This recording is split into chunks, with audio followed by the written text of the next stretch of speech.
അതായത് ഗോൾഡ് ഇത്ര അധികം കയറാനുണ്ടായിട്ട് കണ്ടിന്യൂസ് ആയിട്ട് കയറാനുണ്ടായിട്ടുള്ള കാരണം എന്ന് വെച്ചാൽ ഞാൻ നേരത്തെ പറഞ്ഞ പോലെ സെൻട്രൽ ബാങ്കിൻ്റെ റെക്കോർഡ് ബൈയിങ്. അത് ഈ സെൻട്രൽ ബാങ്കുകൾ ഈ ഗോൾഡ് വാങ്ങിക്കുന്നതെന്ന് വെച്ചിട്ടുണ്ടെങ്കിൽ അവരുടെ റിസർവ്, അതായത് ഇപ്പോൾ നമ്മൾ അവരുടെ രാജ്യത്തിൻ്റെ ഇൻഫ്ലേഷൻ അല്ലെങ്കിൽ കറൻസി സ്റ്റെബിലിറ്റി ഇല്ലായ്മ ഇതിൽ നിന്നൊക്കെ സംരക്ഷിക്കാനുള്ളൊരു ഇൻഷുറൻസ് പോലെയാണ് ഈ ഗോൾഡ് സെൻട്രൽ ബാങ്കുകൾ വാങ്ങിച്ചു വെക്കുന്നത്. അതായത് ഇപ്പം ഇനി വരാൻ പോകുന്നത് സിൽവറിൻ്റെ ഒരു കാലഘട്ടം കൂടിയാണ്. എപ്പോഴും നമ്മൾ ബുള്ളിയൻ എന്ന് പറയുമ്പോൾ സിൽവറും ഗോൾഡിനാണ് നമ്മൾ ബുള്ളിയൻ സെക്ടറിൽ നമ്മൾ പറയാറുള്ളത്. വലിയൊരു പ്രൈസ് എന്ന് പറയാനില്ല ഗോൾഡ് കമ്പയർ ചെയ്യുമ്പോൾ. അതിൻ്റെ റേഷ്യോ വെച്ച് നോക്കുമ്പോൾ ഇപ്പോൾ ഒരു സിൽവർ ഗോൾഡ് റേഷ്യോ ഉണ്ട്. അത് വെച്ച് നോക്കുമ്പോൾ ഇപ്പോഴും സിൽവർ കയറിയിട്ടില്ല, ഗോൾഡിൻ്റെ അത്രയ്ക്ക് എത്തിയിട്ടില്ല. അപ്പം ഇനിയുള്ള ഒരു കാലഘട്ടം സിൽവറിൻ്റെ കാലഘട്ടം വേണമെങ്കിൽ പറയാം നമുക്ക്. ഇപ്പം ഞാനിപ്പോൾ ഈ ഗോൾഡിലോട്ട് വന്നത് കാരണം എനിക്കിപ്പോൾ എവിടെ എന്ത് സംഭവിച്ചാലും, അല്ലെങ്കിൽ ഇപ്പോൾ പണ്ടൊന്നും നമ്മൾ നോക്കില്ല, ഇപ്പോൾ അമേരിക്കയിൽ ഇൻഫ്ലേഷൻ കൂടി 4.5 ആയി, അല്ലെങ്കിൽ 5 മേലെ പോകാൻ പോകണം, അവിടെ എന്ത് സംഭവിക്കുന്ന ഒരു സാധാരണ ഒരാളുകളോട് ചോദിച്ചാൽ അവർക്കത് അറിയേണ്ട ആവശ്യമില്ല. പക്ഷെ നമ്മളിപ്പോൾ ഈ ഒരു മെറ്റൽസിൽ ഈ ഗോൾഡിലേക്ക് വന്നത് കാരണം എന്താണ്, ഇതൊക്കെ നമ്മൾ അറിഞ്ഞിരിക്കണം. എന്നാൽ മാത്രമേ നമുക്ക് നമ്മുടെ ജോലി നമുക്ക് ചെയ്യാൻ പറ്റുള്ളൂ. ലോകം ഇന്ന് പണത്തിലും ഡിജിറ്റൽ കറൻസിയിലുമൊക്കെ പുതിയ അവസരങ്ങൾ കണ്ടെത്തുമ്പോൾ ഇപ്പോഴും മനുഷ്യൻ്റെ മനസ്സിൽ സ്വർണം, വെള്ളി എന്നീ മെറ്റലുകൾ മായാതെ ഉറങ്ങാതെ കിടക്കുന്നു. അതിൻ്റെ കാര്യം എന്തെന്ന് നമ്മൾ വിശദീകരിക്കാനായിട്ട് ഇവിടെ വന്നിരിക്കുന്നത് ഈ മേഖലയിൽ 20 വർഷത്തിലേറെ പരിചയമുള്ള ഗോൾഡ് കൺസൾട്ടൻ്റ് എന്ന് തന്നെ വിശേഷിപ്പിക്കാവുന്ന ശ്രീ സബീന മാഡമാണ്. സബീന മാഡത്തെ ഞങ്ങളുടെ ഈ പോഡ്കാസ്റ്റിലേക്ക് സ്വാഗതം ചെയ്യുന്നു. നമസ്കാരം സാർ. നമസ്കാരം. ഇപ്പം ഈ ഗോൾഡ് ഭയങ്കര ഒരു ട്രെൻഡിങ് ആയിട്ടുള്ളൊരു കാര്യമാണല്ലോ ഇപ്പോൾ അല്ലേ. ഗോൾഡ് കഴിഞ്ഞ വർഷത്തെ അപേക്ഷിച്ച് ഡബിൾ പ്രൈസിങ് ആയി. സിൽവർ അതിൻ്റെ പുറകെ അതിലും ഫാസ്റ്റായിട്ട് പോയിക്കൊണ്ടിരിക്കുന്നു. അപ്പം ജനറലായിട്ട് മാഡത്തിന് ഇതിനെക്കുറിച്ച് എന്താ പറയാനുള്ളത്? ഇപ്പോൾ ട്രെൻഡിങ് ആയിക്കൊണ്ടിരിക്കുകയാണ് നമ്മുടെ ഇക്കോണമിയിൽ. എനിക്ക് തോന്നുന്നു ഏറ്റവും കൂടുതൽ സംസാര വിഷയമുള്ള ഒരു മെറ്റലായി മാറിക്കൊണ്ടിരിക്കുകയാണ് ഗോൾഡും സിൽവറും. അപ്പോൾ എനിക്ക് തോന്നുന്നു ഇപ്പോൾ ഇതിലും നമ്മളുടെ ഇക്കോണമിയിൽ ഗോൾഡിനെക്കാട്ടിലും വാല്യുബിൾ ആയിട്ടുള്ള ഒരുപാട് പ്രഷ്യസ് മെറ്റൽസ് ഉണ്ട്. പക്ഷേ അതിനെക്കാട്ടിലൊക്കെ ഉപരിയായിട്ട് എപ്പോഴും നമ്മൾ ഗോൾഡിനാണ് നമ്മൾ എപ്പോഴും വാല്യൂ ചെയ്യണത്. എനിക്ക് തോന്നുന്നു അതൊരു ലോഹം, ഒരു മെറ്റൽ മാത്രമായിട്ടല്ല, നമ്മുടെ ഒരു മാനവരാശിയുടെ ഒരു എന്താ പറയുക, ഒരു ട്രസ്റ്റും കൂടിയിട്ടാണ് അതിൽ നിലനിൽക്കുന്നത്. അതെ, ഗോൾഡ് എന്ന് പറഞ്ഞാൽ എല്ലാവർക്കും അങ്ങനെയാണ്, ഭയങ്കര ഒരു ട്രസ്റ്റാണത്. അതായത് എന്നും കയ്യിൽ വെച്ചാൽ അതൊരു മൂല്യമുള്ള ഒരു ഇതാണ്. അതുകൊണ്ടാണ് നമ്മൾ കിങ് ഓഫ് മെറ്റൽസ് എന്ന് പറയണത്, ഗോൾഡിനെ പറയണത്. അതായത് പണ്ട് കാലം മുതൽ പണമില്ലാതിരുന്ന കാലഘട്ടത്തിലും ഗോൾഡ് ഉണ്ട്. ആ കാലഘട്ടത്തിൽ നമ്മൾക്ക് എന്താ പറയുക, കറൻസി ഇല്ല, പിന്നെ ഇൻട്രസ്റ്റ് റേറ്റ് ഇല്ല, അങ്ങനത്തെ ഇതൊന്നുമില്ല. പക്ഷെ എല്ലാവരും ചോദിക്കുക എന്താണ്, നമ്മുടെ കയ്യിൽ ഗോൾഡ് ഉണ്ടോ എന്ന് ചോദിക്കുന്നത്. അതിനെനിക്ക് തോന്നുന്ന ഒരു പ്രധാന കാര്യം എന്താണെന്ന് വെച്ചിട്ടുണ്ടെങ്കിൽ അതിൻ്റെ സ്കേഴ്സിറ്റി, ബ്യൂട്ടി. പക്ഷെ അതിനെക്കാട്ടിലൊരു ഉപരിയായിട്ട് എനിക്ക് തോന്നുന്നത് അതിൻ്റെ ഒരു യൂണിവേഴ്സൽ ട്രൂത്താണ്. അത് തന്നെയാണ് ഇന്നും രാജ്യത്ത് അത് നിലനിൽക്കുന്നത്.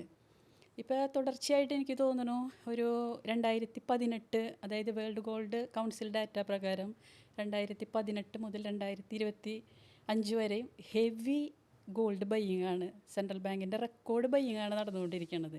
അതുകൊണ്ടാണ് ഗോൾഡ് ഇത്രയേറെ കയറാനായിട്ടുള്ള കാരണം. മാഡം പറഞ്ഞ പോലെ തന്നെ ഗോൾഡിന് ഏറ്റവും വലിയ പ്രത്യേകത എന്ന് പറഞ്ഞാൽ ലിക്വിഡിറ്റിയാണ്. എപ്പോൾ ആവശ്യമുണ്ടെന്ന് പറഞ്ഞാൽ നമുക്കൊന്നെങ്കിൽ അത് സെല്ല് ചെയ്യാം, അല്ലെങ്കിൽ പ്ലെഡ്ജ് ചെയ്യാം. പിന്നെ നമ്മൾ പറഞ്ഞ പോലെ ഇതൊരു സെൻറ്റിമെൻ്റൽ ഒരു സാധനമാണ്. ഇപ്പോൾ ഒരു ഡെവറി കൊടുക്കാനാണെങ്കിലും എത്ര പവൻ അല്ലേ, അങ്ങനെയാണ്. ഡെവറി എന്ന് പറയുന്ന വാക്ക് ഉപയോഗിക്കാൻ പറ്റില്ല, എന്നാൽ പോലും പെൺകുട്ടിക്ക് സന്തോഷമായിട്ട് വീട്ടിൽ നിന്ന് കൊടുക്കുന്ന ഒരു സ്വത്ത്, അത് സ്വർണ്ണമായിട്ടാണ് എല്ലാവരും പ്രിഫർ ചെയ്യുന്നത്. പിന്നീടാണ് അതൊരു ഡയമണ്ട്, അങ്ങനെ പ്രീഷ്യസ് മെറ്റൽസ്, പ്ലാറ്റിനം, ഇങ്ങനെയുള്ള മെറ്റലിലേക്ക് പോയത്. പക്ഷേ അതിൻ്റെ ഒരു ക്വാണ്ടിറ്റി, അതിൻ്റെ പ്രൈസിങ് വെച്ച് നോക്കുമ്പം ലിക്വിഡിറ്റിയും ഈസി ആയിട്ട് നമുക്ക് ക്യാഷ് കിട്ടുന്ന ഇതൊക്കെ നോക്കുമ്പോൾ ഗോൾഡ് തന്നെയാണ് ഏറ്റവും പ്രീഷ്യസ്. അതിനകത്ത് യാതൊരു മാറ്റവുമില്ല. ഇപ്പം മാഡം പറഞ്ഞു ഈ ഗോൾഡ് കയറാനുള്ള ഒരു റീസൺ മാഡം പറഞ്ഞു. വേറെ എന്തൊക്കെ കാരണങ്ങളാണ് നമുക്ക് ജനങ്ങൾക്ക് പറഞ്ഞു കൊടുക്കാനുള്ളത്, നമ്മുടെ ഓഡിയൻസിന് പറഞ്ഞു കൊടുക്കാനുള്ളത്? പിന്നെ ഈ സിൽവർ ഇപ്പോൾ എല്ലാവരും പറയുന്ന അടുത്ത വർഷമാകുമ്പോഴത്തേക്കും ഭയങ്കരമായിട്ട് റേറ്റ് കയറി പോകും. അതെന്തുകൊണ്ടാണ് സിൽവർ? ഇങ്ങനെ കുറച്ച് നമുക്ക് ഉപകാരപ്രദമായ, അതായത് മാഡത്തിൻ്റെ എക്സ്പീരിയൻസ് ഷെയർ ചെയ്താൽ വളരെ നന്നായിരിക്കും എന്ന് എനിക്ക് തോന്നുന്നു. അതെ, അത് ഇമ്പോർട്ടൻ്റ് ആയിട്ടുള്ളൊരു കാര്യമാണ്. എന്ന് വെച്ചാൽ ഇപ്പോൾ ഗോൾഡ് മാർക്കറ്റ് ഇങ്ങനെ കയറുമ്പോൾ എല്ലാവരും പാനിക്കാണ്. ഇപ്പം ഞാൻ തന്നെ ഈ മേഖലയിൽ ഇപ്പോൾ ഒരു 20 ഇയേഴ്സായി. അപ്പോൾ ഞാൻ എവിടെ പോകുമ്പോൾ എല്ലാവരും ചോദിക്കുക ഗോൾഡ് ഇത്ര കയറിയാല, എന്താണ് അതിൻ്റെ കാരണം? അല്ലെങ്കിൽ അപ്പോൾ ചില അനലിസ്റ്റുകൾ പറയും, അല്ലെങ്കിൽ ചില ജ്വല്ലറികളിൽ നമ്മൾ പോകുമ്പോൾ പറയും ഇത്രയും കയറിയിട്ടുണ്ട്, അപ്പോൾ അതുകൊണ്ട് ഇനി വലിയൊരു ഇടിവ് ഗോൾഡിലുണ്ടാവും. അപ്പോൾ ആളുകളുടെ ഒരു മനോഭാവം എന്ന് വെച്ചിട്ടുണ്ടെങ്കിൽ ഞാൻ കണ്ടിടത്തോളം കാണുന്നത് ഇത്രയും കയറി അതുകൊണ്ട് ഇറങ്ങും, ഗോൾഡ് വില ഇടിയും എന്നാണ്. പക്ഷെ അങ്ങനെയല്ല അതിൻ്റെ ഒരു ഇക്കോണമി അതിനെ രൂപപ്പെടുത്തിയേക്കണത്. അതായത് ഗോൾഡ് ഇത്ര അധികം കയറാനുണ്ടായിട്ട്, കണ്ടിന്യൂസ് ആയിട്ട് കയറാനുണ്ടായിട്ടുള്ള കാരണം എന്ന് വെച്ചാൽ ഞാൻ നേരത്തെ പറഞ്ഞ പോലെ സെൻട്രൽ ബാങ്കിൻ്റെ റെക്കോർഡ് ബൈയിങ്. അത് ഈ സെൻട്രൽ ബാങ്കുകൾ ഈ ഗോൾഡ് വാങ്ങിക്കുന്നതെന്ന് വെച്ചിട്ടുണ്ടെങ്കിൽ അവരുടെ റിസർവ്, അതായത് ഇപ്പോൾ നമ്മൾ അവരുടെ രാജ്യത്തിൻ്റെ ഇൻഫ്ലേഷൻ അല്ലെങ്കിൽ കറൻസി സ്റ്റെബിലിറ്റി ഇല്ലായ്മ, ഇതിൽ നിന്നൊക്കെ സംരക്ഷിക്കാനുള്ളൊരു ഇൻഷുറൻസ് പോലെയാണ് ഈ ഗോൾഡ് സെൻട്രൽ ബാങ്കുകൾ വാങ്ങിച്ചു വെക്കുന്നത്. അപ്പോൾ അതുകൊണ്ട് അതായത് സെൻട്രൽ ബാങ്കുകൾ ഒരിക്കലും വാങ്ങിച്ച സ്വർണ്ണങ്ങൾ ഒരിക്കലും അവർ സെല്ല് ചെയ്യില്ല. ഗോൾഡ് എന്ന് പറയുന്നത് ഒരു നോർമൽ കമ്മോഡിറ്റി അല്ല.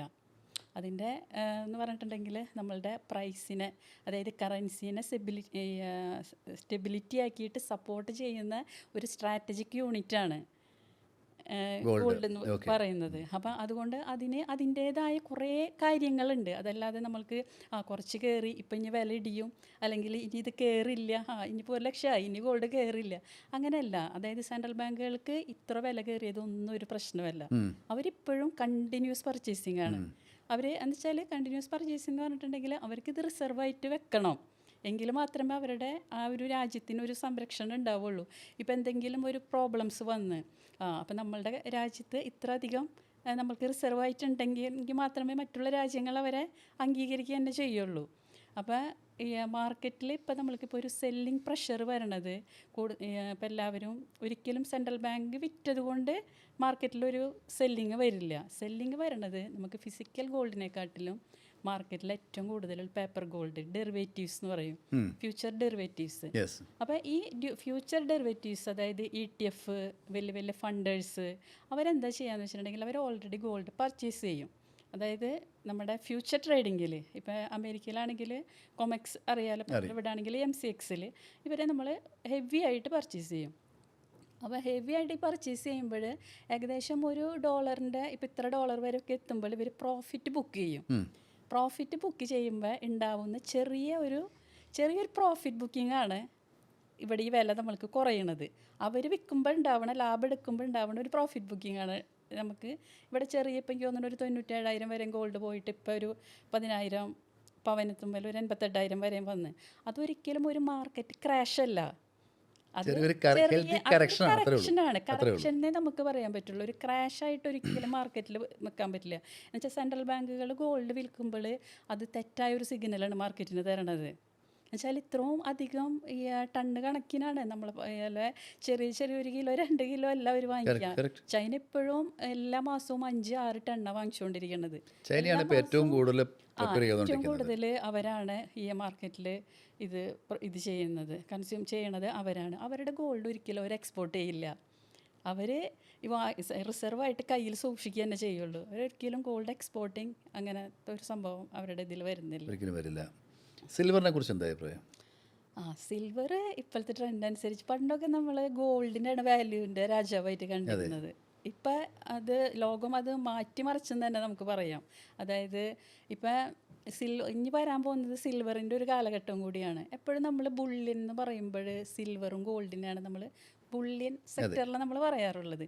അപ്പോൾ എപ്പോഴും ഒരു സേഫ് ഹെവൻ പ്രൊഡക്റ്റ് ആയിട്ടാണ് നമ്മൾ ഗോൾഡിനെയും സിൽവറിനെയും കാണാം. അതായത് അൺസർട്ടനിറ്റി എപ്പോഴും ഉണ്ടാകുമ്പോൾ എല്ലാവരും ഒരു സേഫ് ഹെവനായിട്ട് ഗോൾഡിനെ അല്ലെങ്കിൽ സിൽവറിനെ തിരഞ്ഞെടുക്കും. പക്ഷേ സിൽവറിനൊക്കെ പൂർണ്ണമായിട്ടും ഒരു സേഫ് ഹെവൻ പ്രൊഡക്റ്റ് എന്ന് നമുക്ക് പറയാൻ പറ്റില്ല. കാരണം എന്താണെന്ന് വെച്ചാൽ അതൊരു 2 ഭാഗമായിട്ടാണ് അതിൻ്റെ ഇൻവെസ്റ്റ്മെൻറ്റ് കിടക്കുന്നത്. അതായത് ഒരു ഹാഫ് ഇൻഡസ്ട്രിയൽ മെറ്റലായിട്ടും ഹാഫ് ഇൻവെസ്റ്റ്മെൻറ്റ് മെറ്റലുമാണ്. അപ്പോൾ അതായത് ഇപ്പോൾ ഈ സോളാർ പാനൽ, പിന്നെ ഇലക്ട്രിക് വെഹിക്കിൾസ്, പിന്നെ അതിൻ്റെ സെർവറിൽ അങ്ങനെ ഇതിലൊക്കെ റോ മെറ്റീരിയൽസ് ആയിട്ട് സിൽവറിനാണ് നമ്മൾ കൂടുതലായിട്ടും ഉപയോഗിക്കുന്നത്. അപ്പോൾ സിൽവറിന് അങ്ങനെ ആ റോ മെറ്റീരിയൽസൊക്കെ നമ്മൾ ഉപയോഗിക്കുന്നത് കൊണ്ട് അതിൻ്റെ ഇൻഡസ്ട്രിയൽ പ്രൊഡക്ഷൻ വളരെ കൂടുതലാണ്. അപ്പോൾ സേഫ് ഹാവൻ പ്രൊഡക്റ്റ് എന്ന് ഗോൾഡിനെ പറയുമ്പോൾ ഇതിന് നമ്മളൊരു ഗ്രോത്ത് ഹാവൻ എന്ന് വേണം പറയാനായിട്ട്. അതായത് ചിലപ്പോൾ ഗോൾഡിനെക്കാട്ടിലും സംടൈംസ് ഗോൾഡിനെക്കാട്ടിലും കൂടുതലൊരു പവർ സിൽവറിന് വരുന്നുണ്ട്. അത് ഇൻഡസ്ട്രി യൂസ് ഇൻഡസ്ട്രി എന്ന് പറഞ്ഞിട്ട് ഇപ്പോൾ ഇൻഡസ്ട്രി സൈഡ് നോക്കുകയാണെങ്കിൽ ഞാൻ പറഞ്ഞുതരാം. ഇപ്പോൾ ഒരു ഇലക്ട്രിക് വെഹിക്കിൾ, ഉദാഹരണമായിട്ട് ഒരു ഇലക്ട്രിക് വെഹിക്കിൾ ഉണ്ടാക്കണം എന്നുണ്ടെങ്കിൽ 50-60 ഗ്രാം സിൽവർ വേണം അതിൽ ഉപയോഗിക്കണം. ബാറ്ററി അതിൽ ഉപയോഗിക്കണം. അപ്പോൾ ഏകദേശം എനിക്ക് തോന്നുന്നു അടുത്തൊരു 10 വർഷം കഴിയുമ്പോൾ ഒരു 10 കോടി ഇലക്ട്രിക് വാഹനങ്ങളും നമ്മുടെ റോഡിലുണ്ടാവുന്ന ഒരുപാട് വണ്ടികളുണ്ടല്ലോ. കണക്കായിട്ട് അതായത് ഒരു ഗ്രീൻ റെവല്യൂഷനാണ് ഉദ്ദേശിക്കുന്നത്. പണ്ടത്തെ ഫ്യുവൽ ഇതിൽ നിന്നിട്ടുള്ളൊരു ഗ്രീൻ ഇക്കോണമിയാക്കി മാറ്റുക എന്നുള്ളതാണ്, ഒരു ക്ലീൻ സിറ്റി എന്നുള്ള രീതിയിലാണ് സിൽവറിനെ ഇപ്പോൾ കാണുന്നത്. അപ്പോൾ ഒരു 10 വർഷം കഴിയുമ്പോൾ ഒരു 10 കോടി വാഹനങ്ങൾ ഇറങ്ങുമ്പോൾ ഏകദേശം 5000 ടൺ ഔൺസ് സിൽവർ നമുക്ക് ആവശ്യമായിട്ട് വരികയാണ്. പക്ഷേ ഇതിൻ്റെ ഡെഫിസിറ്റ് വളരെ കുറവാണ്. അതായത് ഇപ്പോൾ ഒരു 1 ബില്യൺ നമ്മൾക്ക് ഡിമാൻഡ് ഉണ്ടെങ്കിലും അതിൻ്റെ 1.15 ആണ് അതിൻ്റെ ഡെഫിസിറ്റ്. അപ്പോൾ സപ്ലൈ സ്റ്റെക്കാണ്. സപ്ലൈ സ്റ്റെക്ക് ആകുമ്പോൾ ഇതിൻ്റെ ഡിമാൻഡ് വർദ്ധിച്ചുകൊണ്ടിരിക്കുകയാണ്. ഓൾറെഡി ഇതിൻ്റെ പ്രൈസ് കയറിപ്പോവും. എനിക്ക് തോന്നുന്നു ഇപ്പോൾ ഏകദേശം ഇപ്പോൾ ഇൻ്റർനാഷണൽ ആണെങ്കിൽ ഇപ്പോൾ ഒരു 49-50 ഒക്കെയാണ് നിൽക്കുന്നത്. അപ്പോൾ അടുത്ത ഒരു കാലഘട്ടത്തിൽ എനിക്ക് തോന്നുന്നു ഒരു 5 വർഷമൊക്കെ കഴിയുമ്പോഴത്തേനും ഇതൊരു 100 ആവും. അത് ഡെഫിനറ്റ്ലി ആവും. അതൊരു നെസസിറ്റി ആയി മാറിയേക്കാണ് സിൽവർ. മറ്റേ ഗോൾഡ് നമ്മൾക്കിപ്പോൾ ഒരു സ്റ്റഡി ആയിട്ടുള്ളൊരു ഗ്രോ ആണ് തരണമെന്നുണ്ടെങ്കിൽ ഇതങ്ങനെയല്ല, ഒരു മാസീവ് പ്രൊഡക്ഷനാണ് ഇതിൽ നടക്കുന്നത്, സിൽവറിൽ നടക്കുന്നത്. അതേപോലെ സോളാർ പാനൽ ഉണ്ടല്ലോ, അത് സോളാർ പാനലൊക്കെ എനിക്ക് തോന്നുന്നു ഇനി ഈ അടുത്ത കാലഘട്ടങ്ങളിലൊക്കെ ഒരു ഭയങ്കരമായിട്ട് കുതിച്ച് ചാടുന്നതിന്. അപ്പോൾ അതിലുപയോഗിക്കുന്ന ഒരു പാനലിൽ ഉപയോഗിക്കുന്നത് നല്ല ഫൈൻ സിൽവർ പേസ്റ്റാണ് ഉപയോഗിക്കുക. അതായത് ലോകത്തെ ഏറ്റവും കൂടുതൽ കണ്ടക്ടിവിറ്റി കൂടുതലുള്ള ഒരു ലോഹമാണ് സിൽവർ. അപ്പോൾ അതിനെ ഒരേ സമയം ഇലക്ട്രിസിറ്റി ആയിട്ടും ഹീറ്റ് ചെയ്യാനായിട്ടുള്ളൊരു പവർ സിൽവറിനുണ്ട്.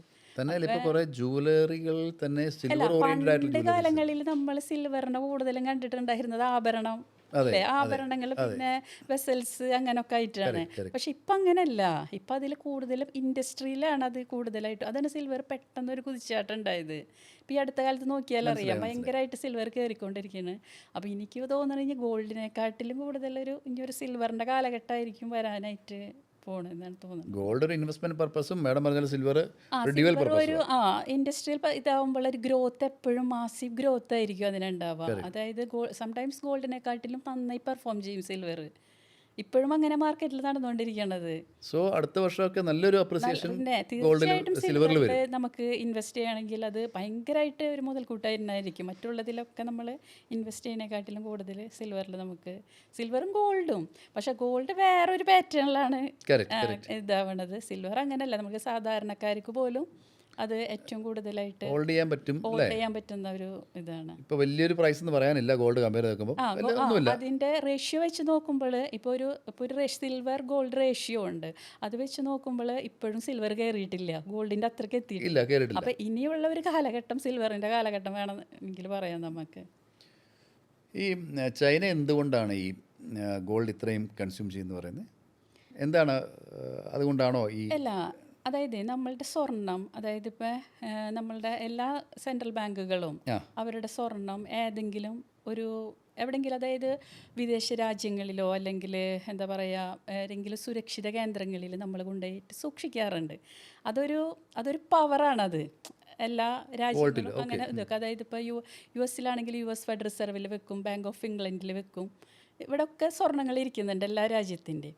അപ്പോൾ ചൈന ഉദ്ദേശിക്കുന്നത് ആ സ്വർണ്ണങ്ങളൊക്കെ ചൈനയുടെ അണ്ടറിൽ വരണം. അപ്പോൾ അത് ഡോളർ വിട്ടിട്ട് അപ്പോൾ കൺട്രോൾ ചെയ്യുന്നത് കംപ്ലീറ്റ് ചൈന ആയിരിക്കും. അത് നടപ്പിലായിട്ടില്ല, അങ്ങനത്തെ ഒരു ഇതിലാണ് നിൽക്കുന്നത്. ഡീഡോളറൈസേഷൻ വരുന്നത് അതായത് ഇപ്പോൾ ഈ ബ്രിക്സ് രാജ്യങ്ങൾ, അതായത് Brazil, China, India, Russia, south Africa എന്നീ 5 രാജ്യങ്ങൾ ചേർന്നൊരു ബ്രിക്സ് അലയൻസ് എന്നുള്ള ഒരു പുതിയൊരു ഇക്കോണമിക്ക് തന്നെ തുടക്കം കുറിച്ചുകൊണ്ടിരിക്കുകയാണ്. അതായത് ഗോൾഡ് ബാക്ക് സെറ്റിൽമെൻ്റ് എന്നും പറഞ്ഞിട്ടുള്ള ഒരു പുതിയൊരു ഫിനാൻഷ്യൽ ഫ്രീഡമാണ് അവർ കൊണ്ടുവന്നേക്കുന്നത്. അതായത് അവർ പറയണത് എന്താണെന്ന് വെച്ചിട്ടുണ്ടെങ്കിൽ ഡോളറിൻ്റെ ഡിപ്പെൻഡൻസി കുറക്കണം. അതാണ് അവർ ഉദ്ദേശിക്കുന്നത്. Main purpose. മെയിൻ പർപ്പസ് അവരുടെ. അപ്പോൾ അവർ പറയണത്, അതായത് ഇപ്പോൾ ബ്രിക്സ് രാജ്യങ്ങളുടെ കയ്യിലുള്ള ഗോൾഡ് ഉണ്ടാവുമല്ലോ, അതായത് അവർ റിസർവ് ചെയ്തേക്കണ അവരുടെ സെൻട്രൽ ബാങ്കുകളിൽ സൂക്ഷിച്ചിരിക്കുന്ന ഗോൾഡ് വെച്ചിട്ട് അതിന് ഒരു മൂല്യം കണക്കാക്കാം. അതായത് ഇപ്പം നമ്മൾ ഇപ്പോൾ ഒരു ഇപ്പം നമ്മുടെ റഷ്യയിൽ നിന്ന് ഇപ്പം നമ്മൾ എണ്ണ വാങ്ങിക്കുന്നത് വിചാരിക്കുക. അപ്പോൾ നമ്മൾ എന്താണ്, നമ്മൾ ഡോളർ കൊടുത്തിട്ടാണ് നമ്മളത് വാങ്ങിക്കുന്നത്. പക്ഷേ ഇവർ പറയണത് എന്താണ്, അവിടെ റിസർവ് ചെയ്ത് വെച്ചിരിക്കുന്ന ഗോൾഡ് ഉണ്ടല്ലോ, ബ്രിക്സ് രാജ്യങ്ങളിൽ നമ്മൾ റിസർവ് ചെയ്ത് വെച്ചിരിക്കുന്ന ഗോൾഡിൻ്റെ മൂല്യം കണക്കാക്കിയിട്ട് ഒരു ഗോൾഡ് ട്രേഡ് യൂണിറ്റ് ഉണ്ടാക്കാം. അപ്പോൾ എന്നിട്ട് സെറ്റിൽമെൻ്റ് ഒക്കെ എന്താ ചെയ്യുക, ഈ ഗോൾഡിൻ്റെ യൂണിറ്റിലായിരിക്കണം നമ്മൾ, ഈ ഡോളറിന് പകരം ഗോൾഡായിരിക്കണം നമ്മൾ കൊടുക്കണത്. അപ്പം അങ്ങനെ വരുമ്പോൾ എന്താണ്, ഗോൾഡിന് ഹൈ ഡിമാൻഡാണ് വരുന്നത്. അതാണ് ഗോൾഡ് ഇപ്പം അത് ഒരു 2030 കൂടിയിട്ടായിരിക്കും ഇത് നിലവിൽ വരുന്നതെങ്കിലും അവരിപ്പോൾ എല്ലാ രാജ്യങ്ങളും എന്താണ് കണ്ടിന്യൂസ് ആയിട്ട് ഗോൾഡ് പർച്ചേസ് ചെയ്തുകൊണ്ടിരിക്കുക. അപ്പോൾ ഇൻസ്റ്റെഡ് ഓഫ് കറൻസി നമ്മൾ അതിന് മീൻസ് ഡോളർ കൊടുക്കുന്നതിന് പകരം ഗോൾഡ്, ആ വാല്യൂലുള്ള ഗോൾഡ് കൊടുക്കുന്നു. അപ്പം ഫ്യൂച്ചറിൽ കൂടുതലായിട്ടും എന്താ വെച്ചാൽ ഗോൾഡിനെ സംബന്ധിച്ചിട്ട് എപ്പോഴും ലിമിറ്റഡ് സപ്ലൈ ആണ് ഉള്ളത്, ഹൈ ഡിമാൻഡും ആണ് ഉള്ളത്. അതുകൊണ്ടാണ് പിന്നെ ഒരു യൂണിവേഴ്സൽ ട്രൂത്തും ഉണ്ട് ഇതിന്. അതുകൊണ്ടാണ് ഇപ്പം സിൽവർ തിരഞ്ഞെടുക്കില്ല. കാരണം എന്താണെന്ന് വെച്ചാൽ സിൽവറിൽ ഹൈ ഫ്ലക്ച്വേഷൻ ആണ്. പിന്നെ അതുമല്ല ഈ സിൽവർ ഒരു ഇൻഡസ്ട്രിയൽ പർപ്പസും കൂടിയിട്ടുള്ള ഒരു മെറ്റലാണ്. ഗോൾഡ് എന്ന് പറയുന്ന ഒരു സേഫ് ഹെവൻ ആയിട്ടുള്ള സ്റ്റഡി ആയിട്ടുള്ളൊരു ഇതാണ്. സിൽവറിൽ സബ്സ്റ്റിറ്റ്യൂട്ട് ആയിട്ടുള്ള വേറെ എന്തെങ്കിലും കണ്ടുപിടിച്ചാൽ ഇൻഡസ്ട്രിയൽ ലെവലിൽ ഇതുവരെ നമ്മൾ ഗോൾഡ് തന്നെയാണ് എല്ലാ രാജ്യങ്ങളും പ്രിഫർ ചെയ്യണം. നമ്മൾ സിൽവറിൻ്റെ കാര്യം മാഡം പറഞ്ഞാൽ ഇൻഡസ്ട്രിയലിൽ ഇപ്പം ഫോർ എക്സാമ്പിൾ നമ്മൾ ഇലക്ട്രിക് വാഹനങ്ങളുടെ ബാറ്ററി, സോളാർ പാനലിൻ്റെ ഇത്, അപ്പോൾ ഇൻ ഗോയിങ് ഫ്യൂച്ചറിൽ ഇതിന് അഗനിസ്റ്റ് എന്തെങ്കിലും കണ്ടുപിടിച്ചാൽ, അതിന് അഗനിസ്റ്റ് മീൻസ് സിൽവറിന് അഗനിസ്റ്റ് ഇത് സൂട്ടബിൾ ആവുമെന്ന് ഇതിന് കണ്ടുപിടിച്ച് കഴിഞ്ഞാൽ സിൽവറിൻ്റെ വാല്യൂ കുറച്ച് താഴെ പോകാനുള്ള സാധ്യതയുണ്ട്. പക്ഷേ ഇപ്പോഴത്തെ ഇതിൽ നമ്മൾക്ക് എന്തായാലും ഇപ്പോൾ സോളാർ പാനലിൽ എന്തായാലും സിൽവർ ഇല്ലാതെ പറ്റില്ല. ഞാൻ പറഞ്ഞില്ലേ അതിൻ്റെ കണ്ടക്ടിവിറ്റി വളരെ കൂടുതലാണ്. പീരിയോഡിക് ടേബിളിൽ നമ്പർ 1 ഇതുള്ള ഒരു മെറ്റലാണ് സിൽവർ. അപ്പോൾ ഈ സോളാർ പാനലായാലും ഇലക്ട്രിക് വാഹനങ്ങളായാലും ഇത് തോന്നുന്നു ഇപ്പോൾ ലോകത്ത് ഏറ്റവും കൂടുതൽ മാസീവ് പ്രൊഡക്ഷൻ നടക്കുന്ന 2 സംഗതികൾ അത് രണ്ടും. അപ്പോൾ അതിലെന്തായാലും സിൽവർ നമുക്ക് ഒഴിച്ചുകൂടാനായിട്ട് പറ്റില്ല. അതുകൊണ്ടാണ് പറയണത്, ഇപ്പോഴും നമ്മൾ പറയണത് ഒരു ഇൻഡസ്ട്രിയൽ പർപ്പസും കൂടി അതിനുള്ളത് കൊണ്ട് സിൽവറിൽ നമുക്ക് മസ്റ്റായിട്ട് നമുക്ക് ഇൻവെസ്റ്റ് ചെയ്യാം. അതിൽ ഉറപ്പായിട്ടും ഗ്രോത്ത് ഉണ്ടാവും. അടുത്ത വർഷം ഡബിൾ ആവും എന്നുള്ളത് ഉറപ്പാണ്. അത് ഒരു മാക്രോ ഇതിൽ നമ്മൾ സ്റ്റഡി ചെയ്യുകയാണെങ്കിൽ എങ്ങനെയായാലും അതൊരു കോമ്പൗണ്ട് വെച്ചിട്ട് നോക്കുന്നുണ്ടെങ്കിൽ അത് പ്രത്യേകിച്ച് വലിയ സ്റ്റാറ്റിക്സിൻ്റെ ആവശ്യമില്ല, കോമൺ ലോജിക്ക് മാത്രം മതി സിൽവർ അല്ലേ? സിൽവറിൻ്റെ ഒരു കാലഘട്ടമായിരിക്കും ഇനി വരാൻ പോണത്. ഡെഫിനറ്റ്ലി അത് ഷുവറാണത്. ഗോൾഡ് ഇപ്പം മേടിക്കാൻ നല്ല പ്രൈസാണോ? ഏറ്റവും നല്ല പ്രൈസാണ്. അതായത് എനിക്ക് തോന്നുന്നു ഇനി ഈ പ്രൈസ് ഒന്നും നമുക്കിനി കാണാൻ കിട്ടുമെന്ന് തന്നെ സംശയമാണ്. എന്നുവെച്ചാൽ എല്ലാവരും പറയും ഇപ്പോൾ ഇത് വലിയ പ്രൈസാണ്, വാങ്ങിക്കാൻ പറ്റില്ല എന്ന് പറയും. പക്ഷേ ഫിസിക്കൽ ഗോൾഡ് ഇപ്പോഴും സ്റ്റഡി ആയിട്ടുള്ളത് കൊണ്ട് ചെറിയൊരു കറക്ഷന് പേപ്പർ ഗോൾഡിൽ നിന്ന് നമ്മളെ മാർക്കറ്റിൽ നിന്ന് വരുന്നുണ്ടെങ്കിൽ പോലും ഗോൾഡ് എപ്പോഴും ഡിമാൻഡുള്ളതാണ്. എന്നുവെച്ചാൽ അതിൻ്റെ സപ്ലൈ വളരെ കുറവ് സപ്ലൈ ആണ് വരുന്നത്. പിന്നെ ഇപ്പോഴത്തെ ഇൻഫ്ലേഷൻ, അതായത് US-ന് എനിക്ക് തോന്നുന്നു ഏകദേശം ഒരു 4 ട്രില്യൺ ഡെപ്റ്റിലാണ് US ഇപ്പോൾ നിലനിൽക്കുന്നത്. അവരേകദേശം ഒരു 1 ട്രില്യണോളം ഇൻട്രസ്റ്റ് തന്നെ കൊടുത്തുകൊണ്ടിരിക്കുക. അപ്പോൾ അങ്ങനത്തെ ഒരു ഇക്കോണമിയിൽ പെട്ടെന്നൊരു റിക്കവർ എന്തായാലും ഉണ്ടാവില്ല. അപ്പോൾ അപ്പോൾ അതിനർത്ഥം എന്ന് വെച്ചാൽ ഡോളർ ഗ്രാജുവലി ആയിട്ട് താഴ്ന്നുകൊണ്ടിരിക്കുന്നത്, അതിൻ്റെ ക്രെഡിബിലിറ്റി കുറഞ്ഞുകൊണ്ടിരിക്കുക. US ഇക്കോണമിയുടെ കാര്യത്തിൽ ഇപ്പോൾ അവർ ഇത്രയും ഡെപ്റ്റിൽ നിൽക്കുമ്പോൾ ആരും ഡോളറിനെ വിശ്വസിക്കില്ല, അതിൽ ഇൻവെസ്റ്റ് ചെയ്യില്ല എല്ലാവരും. അപ്പോൾ ഗ്രാജുവലി അത് ഡൗൺ ആയിക്കൊണ്ടിരിക്കും, ഗോൾഡ് ഡിമാൻഡ് വർദ്ധിക്കും. പിന്നുള്ളത് ഇപ്പോൾ ഇൻഫ്ലേഷൻ റേറ്റ് നോക്കുകയാണെങ്കിലും ഹയസ്റ്റ് ഇൻഫ്ലേഷനിലാണ് ഗോൾഡ് US നിൽക്കുന്നത്. അപ്പോൾ അങ്ങനെ നിൽക്കുമ്പോൾ ഇൻഫ്ലേഷൻ കൂടുതലാകുമ്പോൾ പർച്ചേസിങ് പവർ കുറയുക. നമ്മൾ ഇപ്പം സാറിന് തന്നെ അറിയാം, ഇപ്പം നമ്മളിപ്പോൾ 1 ലക്ഷം രൂപ നമ്മുടെ കയ്യിൽ വെച്ചിട്ടുണ്ടെങ്കിൽ 5 വർഷം കഴിയുമ്പോൾ നമുക്ക് അതിന് 50,000 രൂപയുടെ വാല്യൂ പോലും ഉണ്ടാവില്ല. നമുക്ക് എന്തായാലും വാല്യൂ ഉണ്ടാവുള്ളൂ ഒരു കുറച്ച് നാൾ നോക്കുമ്പോൾ. അതായത് ഇൻഫ്ലേഷൻ കൂടുതലുള്ള ഒരു രാജ്യത്താണ് നമ്മൾ താമസിക്കുന്നുണ്ടെങ്കിൽ എന്തായാലും നമ്മൾ പാനിക്കായി പോകും. അതേസമയം നമ്മൾ ആ 1 ലക്ഷം രൂപയ്ക്ക് നമ്മൾ ഗോൾഡാണ് വാങ്ങിക്കണമെങ്കിൽ നിങ്ങൾക്ക് 5 വർഷം ഡബിൾ ആക്കാത്. മിഡിൽ ക്ലാസിൻ്റെ എനിക്ക് തോന്നുന്നു ഒരു മിഡിൽ ക്ലാസ്സുകാരന് ഏറ്റവും കൂടുതൽ സേവിങ്സ് ഗോൾഡിലാണ് ചെയ്യണത്. ഇപ്പോഴത്തെ ട്രെൻഡിൽ ഏറ്റവും നല്ലത്. ഒരു ചോദ്യം ചോദിച്ചോട്ടെ, 2035 എത്ര ആയിരിക്കും പ്രൈസ്? ഇപ്പോൾ നമ്മൾ ഔൺസ് റേറ്റ് നോക്കുകയാണെങ്കിൽ ഇപ്പോൾ ഗോൾഡിൻ്റെ ഇൻ്റർനാഷണലി പ്രൈസ് ഇപ്പോൾ നിൽക്കുന്നത് ഏകദേശം $4,000 ആണ്. 4,200 4,000 ഒരു 4,100 ആ ഒരു റേഞ്ചിലൊക്കെ വന്നിട്ടുണ്ടായിരുന്നു. എന്നിട്ട് പിന്നെ ഇപ്പോൾ ഒരു ദീപാവലി ആ ഒരു ടൈമിൽ കുറച്ചൊന്നൊരു പ്രോഫിറ്റ് ബുക്കിംഗ് വന്ന് അത് വലിയൊരു ക്രാഷ് എന്ന് പറയാൻ പറ്റില്ല, ക്രാഷ് ആവില്ല ഗോൾഡ് മാർക്കറ്റ്. ഒരു ചെറിയൊരു കറക്ഷൻസ് ഇല്ലാണ്ട് മാർക്കറ്റിൽ പറ്റില്ല എന്തായാലും.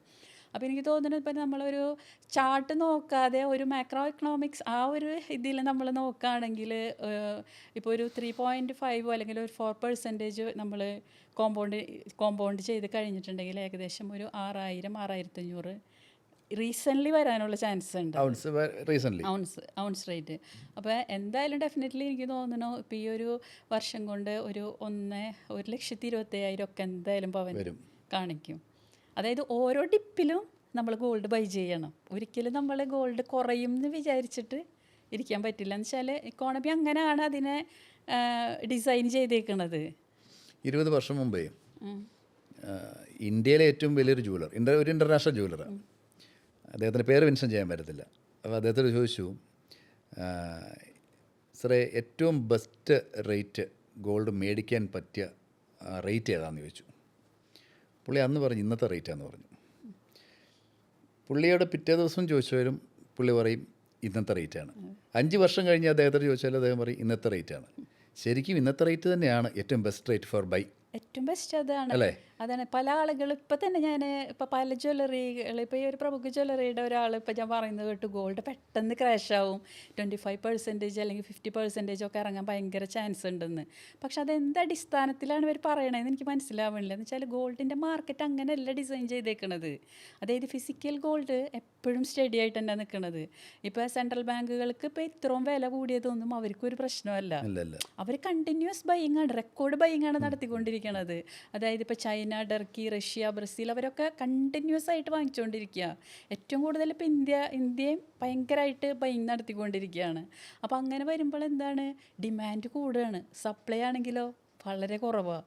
അപ്പം ഓട്ടോമാറ്റിക്കലി ഗോൾഡിൻ്റെ പ്രൈസ് കയറിക്കൊണ്ടിരിക്കും. പിന്നെ ഇത് സെല്ലിങ് പ്രഷർ വരുന്നില്ലേ മാർക്കറ്റിൽ. ഗോൾഡ് നമുക്ക് സപ്ലൈ കൂടേണ്ടത് അല്ല, ഈ സപ്ലൈ എന്തായാലും ഡിമാൻഡ് നല്ല പോലെ ഉണ്ട്, സപ്ലൈ കുറവാണ്. അപ്പോൾ ഇത്രയും വലിയൊരു ഹ്യൂജ് ഗോൾഡ് മാർക്കറ്റിലേക്ക് വന്നു കഴിഞ്ഞിട്ടുണ്ടെങ്കിൽ ഇക്കോണമി അങ്ങനെയല്ല പോകും. അപ്പോൾ അതുകൊണ്ട് ഒരിക്കലും അത് പാനിക്കാവാനായിട്ട് രാജ്യങ്ങൾ എന്തായാലും തയ്യാറാവില്ല. അവർ കാണുന്നത് ഒരു ലോങ് ടൈം ട്രസ്റ്റാണ് ഗോൾഡിൽ. കഴിഞ്ഞ ദിവസം നമ്മൾ സംസാരിച്ചപ്പോഴേ എന്നോട് പറഞ്ഞു പോലെ ഒരു പവന് ഒരു 20 ലക്ഷം രൂപ വന്നാലും ആശ്ചര്യപ്പെടാനില്ല ഒരു 10-15 വർഷം കഴിയുമ്പോൾ. അത് ശരിയാണ്. അതായത് ഒരു ഇക്കണോമിക് ടൈംസിൻ്റെ ഒരു ഇതിൽ ഒരു വാർത്ത വന്നിട്ടുണ്ടായിരുന്നു. അപ്പോൾ അതിൽ ഒരു അനലിസ്റ്റ് പറഞ്ഞിട്ടുള്ളതാണ്, അമേരിക്കൻ ഒരു ഇതിൽ പറഞ്ഞിട്ടുണ്ടാണ്.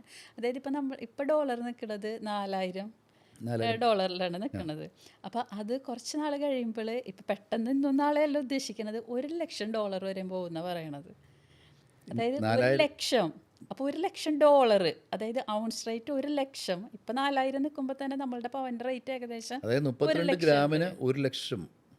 അല്ല, ഒരു ഔൺസ് എന്ന് പറയുമ്പോൾ 31.1 ആണ് ഒരു ഔൺസ് എന്ന് പറയുന്നത്, നമ്മൾ ഗോൾഡ് റേറ്റിന് കൂട്ടുന്നത്. അപ്പോൾ $1,00,000 എന്ന് പറയുമ്പോൾ ഏകദേശം ഇവിടുത്തെ ഒരു പവൻ്റെ റേറ്റ് ഏകദേശം 22 ലക്ഷം 23 ലക്ഷം.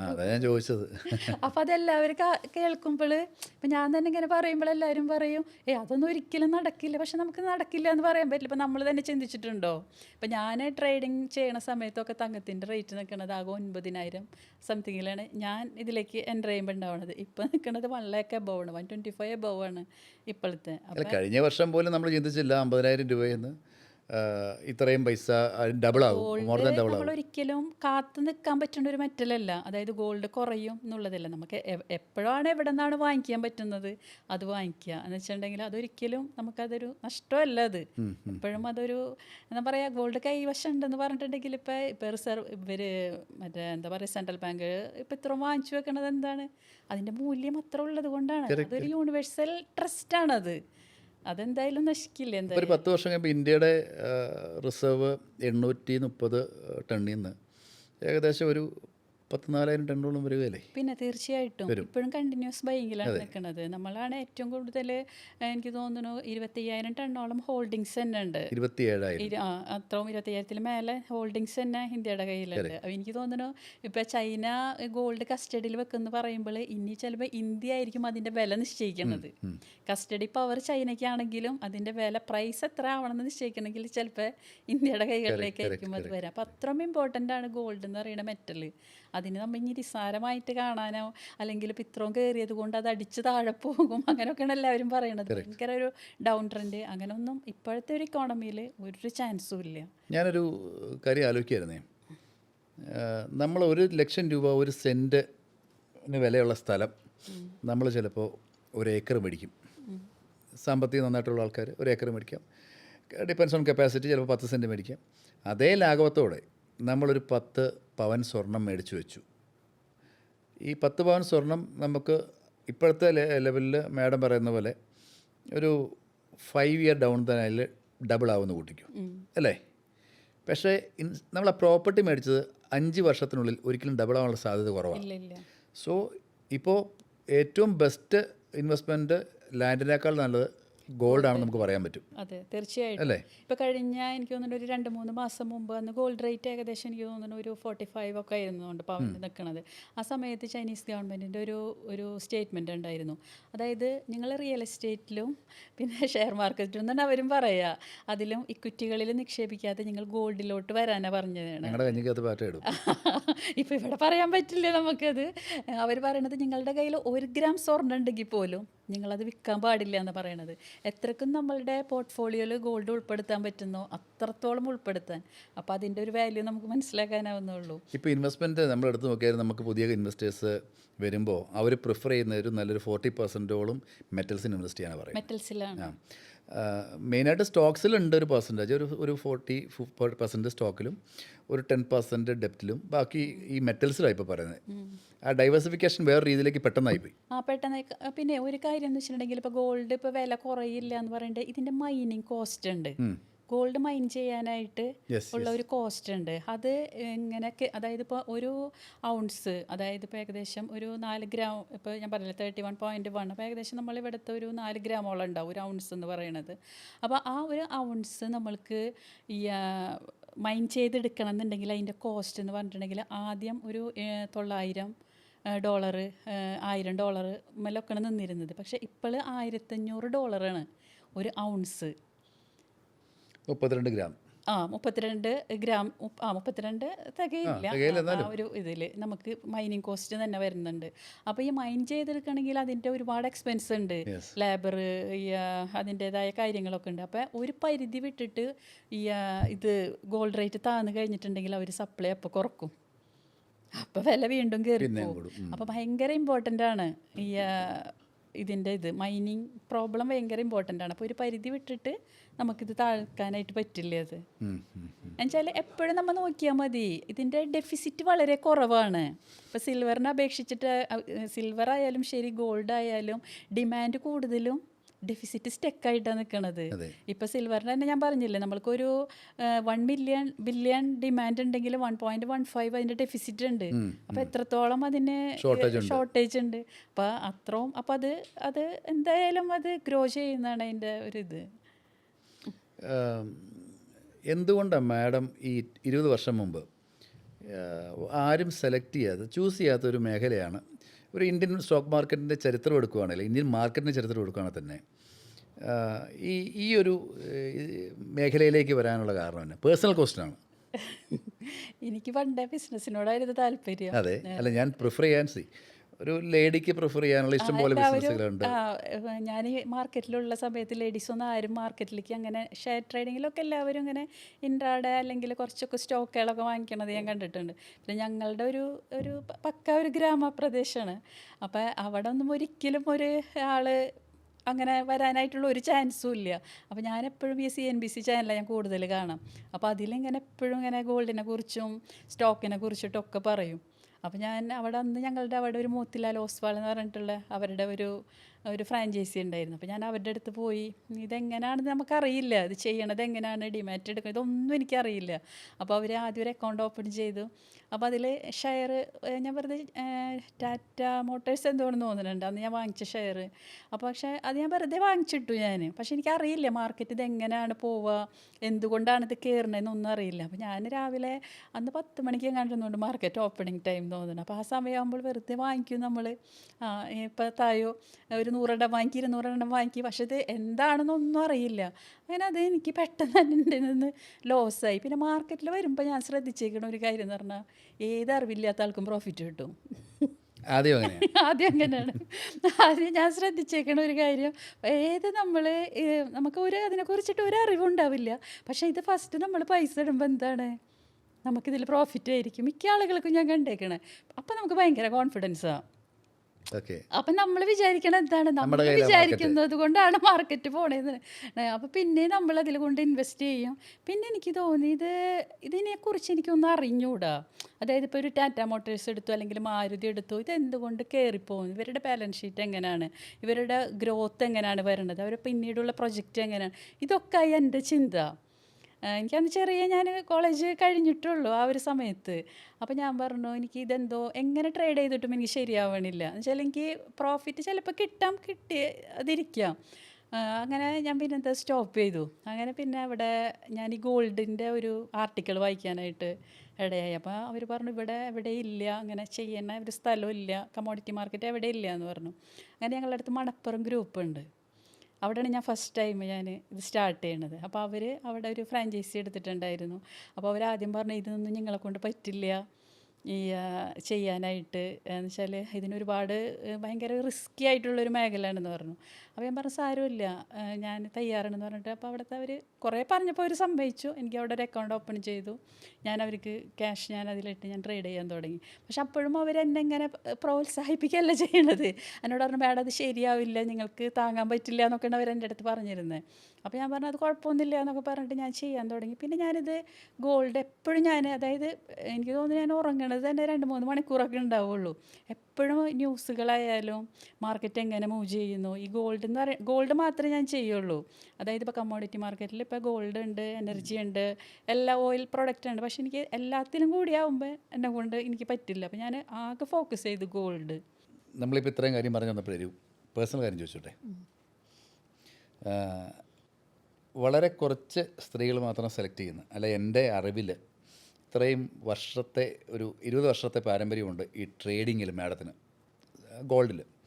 ഓഫ് കോഴ്സ് സ്റ്റോക്ക് മാർക്കറ്റിൽ ഇൻവെസ്റ്റ് ചെയ്തിട്ട് ഇഷ്ടംപോലെ ആൾക്കാരുണ്ടാവും, പ്രത്യേകിച്ച് കേരളത്തിൽ കുറവാണെങ്കിൽ പോലും ലേഡീസ്. നോർത്ത് ഇന്ത്യയിൽ ഇഷ്ടംപോലെ ആൾക്കാരുണ്ടാവും. അപ്പോൾ ഈ ഗോൾഡ് നമ്മൾ സെലക്ട് ചെയ്യാനുള്ളൊരു കാരണം ഗോൾഡിനുള്ള ഒരു ലേഡി എന്നുള്ള നിലയിലൊരു ക്രേസാണോ, അതോ സ്റ്റോക്ക് മാർക്കറ്റിൽ നമ്മൾ പോയി കഴിയുമ്പോൾ സ്റ്റോക്ക് മാർക്കറ്റും ട്രൈ ചെയ്തിട്ടുണ്ടെന്ന് പറയുന്നുണ്ട്. അപ്പോൾ ഏകദേശം ഒരു 10,000-7,000 ഷെയറുകൾ സ്റ്റോക്ക് മാർക്കറ്റിൽ ലിസ്റ്റഡാണ്, എക്സ്ചേഞ്ചിൽ ലിസ്റ്റഡാണ്. അപ്പോൾ ഏത് ഷെയർ മേടിക്കണം നമുക്കൊരു കൺഫ്യൂഷനാവും. അപ്പം ശരിക്കും കോൺസെൻട്രേറ്റ് ചെയ്യുന്നത് ഒരു മെറ്റലിലാണെങ്കിൽ, ഒരു ഒബ്ജക്റ്റിലാണെങ്കിൽ നമുക്ക് കൂടുതൽ ശ്രദ്ധിക്കാൻ പറ്റും. അതുകൊണ്ടാണോ ഗോൾഡ് നമ്മൾ ഒരു ട്രേഡിംഗ് പാറ്റേണിലേക്ക് ശ്രദ്ധിക്കാനും അതിലേക്ക് വരാനും ഒക്കെ ഉള്ള കാരണം? കാരണം 20 വർഷമായിട്ട് ഈ ഗോൾഡിൽ തന്നെ ട്രേഡ് ചെയ്തു. മാഡത്തിൻ്റെ ആർട്ടിക്കിൾ മലയാള മനോരമയിൽ വന്നിട്ടുണ്ട്, വലിയൊരു ആർട്ടിക്കിളായിരുന്നു, ഞാൻ വായിച്ചിട്ടുണ്ടത്. അപ്പോൾ ശരിക്കും ആ ആർട്ടിക്കിൾ മാഡത്തിന് ഒരുപാട് ഫാൻസ് ഉണ്ടാക്കിയിട്ടുണ്ട് അല്ലേ? ഒരുപാട് ഫാൻസ്. കാരണം വെച്ചാൽ അത് റെഫർ ചെയ്യുമ്പോൾ തന്നെ അത് കഴിഞ്ഞ് ഒത്തിരി എൻക്വയറീസ് വന്നു അല്ലേ? മാഡത്തിന് തന്നെ അറിയാമല്ലോ, ഒത്തിരി എൻക്വയറീസ് വന്നു. അത് ശരിക്കും ഒരു മോട്ടിവേഷനായിരുന്നു ബാക്കിയുള്ള സ്ത്രീകൾക്ക് ഒരു പുതിയൊരു മേഖലയിലേക്ക് കടന്നു വരാനും, അതുപോലെ അതിൽ നിന്നെങ്ങനെ നമുക്കൊരു മെച്ചമുണ്ടാക്കാൻ പറ്റുമെന്നൊക്കെയുള്ള വലിയൊരു ഐ ഓപ്പണറായിരുന്നു ആ ഒരു ആർട്ടിക്കിൾ. അപ്പം നമ്മുടെ പോഡ്കാസ്റ്റും അങ്ങനെ ഒരു വലിയൊരു ഐ ഓപ്പണർ ആവണം എന്ന് എനിക്ക് ആഗ്രഹമുണ്ട്. അപ്പം ഞാനത് മാഡത്തിൻ്റെ ആ ഒരു പേഴ്സണൽ എക്സ്പീരിയൻസ് ഒന്ന് ഷെയർ ചെയ്യാൻ പറ്റുമോ? തീർച്ചയായിട്ടും സാറ് ചോദിച്ച ചോദ്യം എന്നോട് പലരും ചോദിക്കാറുള്ളതാണ്. പക്ഷെ എല്ലാവരും ചോദിക്കും നിങ്ങൾ എങ്ങനെ ഇത്ര ധൈര്യമായിട്ട് ഗോൾഡൊക്കെ ഇങ്ങനെ പർച്ചേസ് ചെയ്യണ്, അല്ലെങ്കിൽ ഇത്ര കിലോ, അതായത് ഇപ്പോൾ നമ്മൾ പറയുമ്പോൾ ഇപ്പോൾ ഒരു 1 ലോട്ട് കിലോ ഇത്രയൊക്കെ വാങ്ങിക്കുന്നൊക്കെ കേൾക്കുമ്പോൾ എല്ലാവർക്കും ഭയങ്കര ഒരു അത്ഭുതമാണ്. പിന്നെ ഒന്നാമത് ഞങ്ങളുടെ എന്ന് പറഞ്ഞാൽ ഒരു റൂറൽ ഏരിയ ആണ്. അപ്പോൾ അവിടെ നിന്നൊന്നും പറയുന്ന സ്ത്രീകൾ ഒട്ടും ഇങ്ങനത്തെ ഒരു ബിസിനസ്സിലേക്ക് നമ്മൾ പഠിപ്പ് കഴിയുക, കല്യാണം കഴിച്ച് പോവുക, അങ്ങനെ ഒരു വീട്ടമ്മയായിട്ടാണ് മിക്ക ആളുകളും ജീവിക്കുന്നത്. അപ്പോൾ അവിടെ നിന്നൊക്കെ ഞാൻ ഇത്രയും ഈ ഒരു മാർക്കറ്റിലേക്ക് വന്നത് തന്നെ എല്ലാവർക്കും ഭയങ്കര അത്ഭുതമായിട്ട് എന്നോട് ചോദിക്കാറുണ്ട്. പക്ഷേ ഞാൻ പറയണത് എന്താണെന്ന് വെച്ചിട്ടുണ്ടെങ്കിൽ നമ്മൾ ഏത് മാർക്കറ്റിലായാലും, ഇപ്പോൾ കമ്മോഡിറ്റീസ് ആയാലും സ്റ്റോക്ക് മാർക്കറ്റ് ആയാലും, അതിൽ നമ്മളൊരു ഡിസിപ്ലിനായിട്ട് നമ്മളൊരു ട്രേഡിങ് സ്റ്റാർട്ട് ചെയ്യുന്നുണ്ടെങ്കിൽ ഇതിനെക്കാട്ടിലും നല്ലൊരു ഓപ്പർച്യൂണിറ്റി വേറെ ഇല്ല. എനിക്ക് അങ്ങനെ തോന്നിയേക്കണത്. നമ്മളിപ്പോൾ മിക്ക ആളുകളും പറയുന്നത് സ്റ്റോക്ക് മാർക്കറ്റിൽ അല്ലെങ്കിൽ മാർക്കറ്റിൽ എൻ്റെ കാശ് പോയി, എല്ലാവരും അങ്ങനെ പറയണത് ഞാൻ കേട്ടേക്കണത്. കാശ് പോയി എന്നുള്ളത്. പക്ഷെ ആരും ഇത് പഠിക്കാൻ തയ്യാറാവുന്നില്ല. നമ്മളിപ്പോൾ എന്തൊരു ജോലിക്ക് പോകുന്നുണ്ടെങ്കിലും, അല്ലെങ്കിൽ ഇപ്പോൾ ഒരു മെഡിസിന് പോകുന്നു, അല്ലെങ്കിൽ ഒരു എഞ്ചിനീയറിംഗ് പോകുന്നത്, നമ്മൾ എത്ര കൊല്ലത്തെ ഈ പഠിപ്പ് കഴിഞ്ഞിട്ടാണ് നമ്മളൊരു പ്രൊഫഷണൽ ആവണത്. പക്ഷേ ഇതിലേക്ക് വരണത് നമുക്ക് കുറച്ച് ക്യാഷ് നമ്മളിലുണ്ടെങ്കിൽ എല്ലാവരും നേരെ വന്നിട്ട് ഒരു അക്കൗണ്ട് ഓപ്പൺ ചെയ്യുക, പൈസ ഇതിൽ ഡെപ്പോസിറ്റ് ചെയ്യുക, നാളെ കുറച്ച് ട്രേഡ് ചെയ്യുക. എന്തുകൊണ്ടാണ് അവിടെ ആ ട്രേഡ് എടുക്കുന്നതെന്ന് പോലും ഒരാൾക്കും അറിയില്ല. ഇപ്പോൾ സപ്പോസ് ഞാൻ പറയുകയാണ്, ഇപ്പോൾ ഇന്നിപ്പോൾ ഒരു ഫെഡിൻ്റെ ഒരു ഇൻട്രസ്റ്റ് റേറ്റിൻ്റെ ഒരു ഡിസിഷൻ ഉണ്ട്. ഇപ്പോൾ ഇന്ന് വരികയാണത്, രാത്രി നൈറ്റിൽ അവർ അനൗൺസ് ചെയ്യുകയാണ് ഇൻട്രസ്റ്റ് റേറ്റ് കട്ട് ചെയ്യും. അപ്പോൾ ഇൻട്രസ്റ്റ് റേറ്റ് എന്ന് പറയുന്നത് ഒരു ഇക്കോണമിയെ സംബന്ധിച്ചിട്ട് ഭയങ്കര ഇമ്പോർട്ടൻ്റ് ആയിട്ടുള്ളൊരു കാര്യമാണ്. അത് അവർ കൂട്ടിയാലും കുറച്ചാലും അത് മാർക്കറ്റിനെ എഫക്റ്റ് ചെയ്യും. പക്ഷേ ഇതൊന്നും ആളുകൾ നോക്കുന്നില്ല. ആളുകൾക്ക് അറിയില്ല അങ്ങനത്തെ ഉള്ളൊരു ഡാറ്റാസോ കാര്യങ്ങളോ ഒന്നും. എന്നിട്ട് ഫുള്ള് എല്ലാവരും മാർക്കറ്റിനാണ് കുറ്റം പറയുക. പക്ഷേ എൻ്റെ ഒരു എക്സ്പീരിയൻസ് വെച്ച് നോക്കുമ്പോൾ മാർക്കറ്റിനെ പോലെ ഇത്രയ്ക്കും നന്നായിട്ട് ഒരു മനുഷ്യന് അതായത് ഏൺ ചെയ്യാൻ പറ്റണ ഒരു മേഖല മാർക്കറ്റായിട്ടാണ് എനിക്ക് തോന്നുന്നത്. അത്രയ്ക്ക് നമ്മൾ അതിൽ ഫോക്കസ് ചെയ്തിട്ടുണ്ടെങ്കിൽ അതൊരു ഏണിങ് മാത്രമല്ല നമുക്ക് തോന്നുന്നത്, നമുക്ക് അത്ര അറിവാണ് അതിൽ. അതായത് ഇപ്പോൾ ലോകരാജ്യങ്ങളെ കുറിച്ചിട്ട് ഇപ്പോൾ ഞാനിപ്പോൾ ഈ ഗോൾഡിലോട്ട് വന്നത് കാരണം എനിക്കിപ്പോൾ എവിടെ എന്ത് സംഭവിച്ചാലും, അല്ലെങ്കിൽ ഇപ്പോൾ പണ്ടൊന്നും നമ്മൾ നോക്കില്ല, ഇപ്പോൾ അമേരിക്കയിൽ ഇൻഫ്ലേഷൻ കൂടി 4.5 ആയി, അല്ലെങ്കിൽ 5 മേലെ പോകാൻ പോകണം, അവിടെ എന്ത് സംഭവിക്കുന്ന ഒരു സാധാരണ ഒരാളുകളോട് ചോദിച്ചാൽ അവർക്കത് അറിയേണ്ട ആവശ്യമില്ല. പക്ഷെ നമ്മളിപ്പോൾ ഈ ഒരു മെറ്റൽസിൽ ഈ ഗോൾഡിലേക്ക് വന്നത് കാരണം എന്താണ്, ഇതൊക്കെ നമ്മൾ അറിഞ്ഞിരിക്കണം. എന്നാൽ മാത്രമേ നമുക്ക് നമ്മുടെ ജോലി നമുക്ക് ചെയ്യാൻ പറ്റുള്ളൂ. പക്ഷേ ഇതൊരു ലോങ് ടൈം ഇൻവെസ്റ്റ്മെൻ്റാണ് ഞാനീ പറയുന്ന കാര്യങ്ങൾ. പക്ഷെ ഒരു ഇൻട്രാഡേ, നമ്മളിപ്പോൾ ഒരു സ്റ്റോക്ക് മാർക്കറ്റിലേക്ക് ഒരു ഇൻട്രാഡേ ട്രേഡിംഗ് ആണ് വരുന്നുണ്ടെങ്കിൽ നമ്മൾ കുറച്ച് കാര്യങ്ങൾ ശ്രദ്ധിച്ചു കഴിഞ്ഞാൽ നമുക്ക് തീർച്ചയായിട്ടും നഷ്ടങ്ങളുണ്ടാകാതിരിക്കാം. നഷ്ടങ്ങൾ ഞാൻ പറയണത് ഒരു പ്രൊഫഷണൽ ട്രേഡർ എപ്പോഴും അവൻ്റെ ക്യാപിറ്റൽ സംരക്ഷിച്ചിട്ട് കൺസിസ്റ്റൻ്റായിട്ട് പ്രോഫിറ്റ് എടുക്കുന്ന ആളായിരിക്കും. 1 രൂപ എടുത്താലും മതി ഡെയിലി. പക്ഷേ ക്യാപിറ്റൽ പോവാതെ അതിൽ കൺസിസ്റ്റൻ്റായിട്ട് പ്രോഫിറ്റ് എടുക്കുന്ന ഒരാളാണ് നമ്മൾ പ്രൊഫഷണൽ ട്രേഡ് എന്ന് പറയുക. അതല്ലാതെ ഇപ്പോൾ ഇന്നിപ്പോൾ എനിക്കിന്ന് 1 ലക്ഷം രൂപ കിട്ടി, ഇങ്ങനെയാണ് ആളുകൾ പറയുക, എനിക്ക് ഇന്ന് 1 ലക്ഷം രൂപ കിട്ടിയിട്ടാ. പക്ഷെ നാളെ എന്താ ചെയ്യുക, അതിന് ക്യാപിറ്റലിൻ്റെ പകുതി ചിലപ്പോൾ ആൾ കളഞ്ഞിട്ടുണ്ടാവും.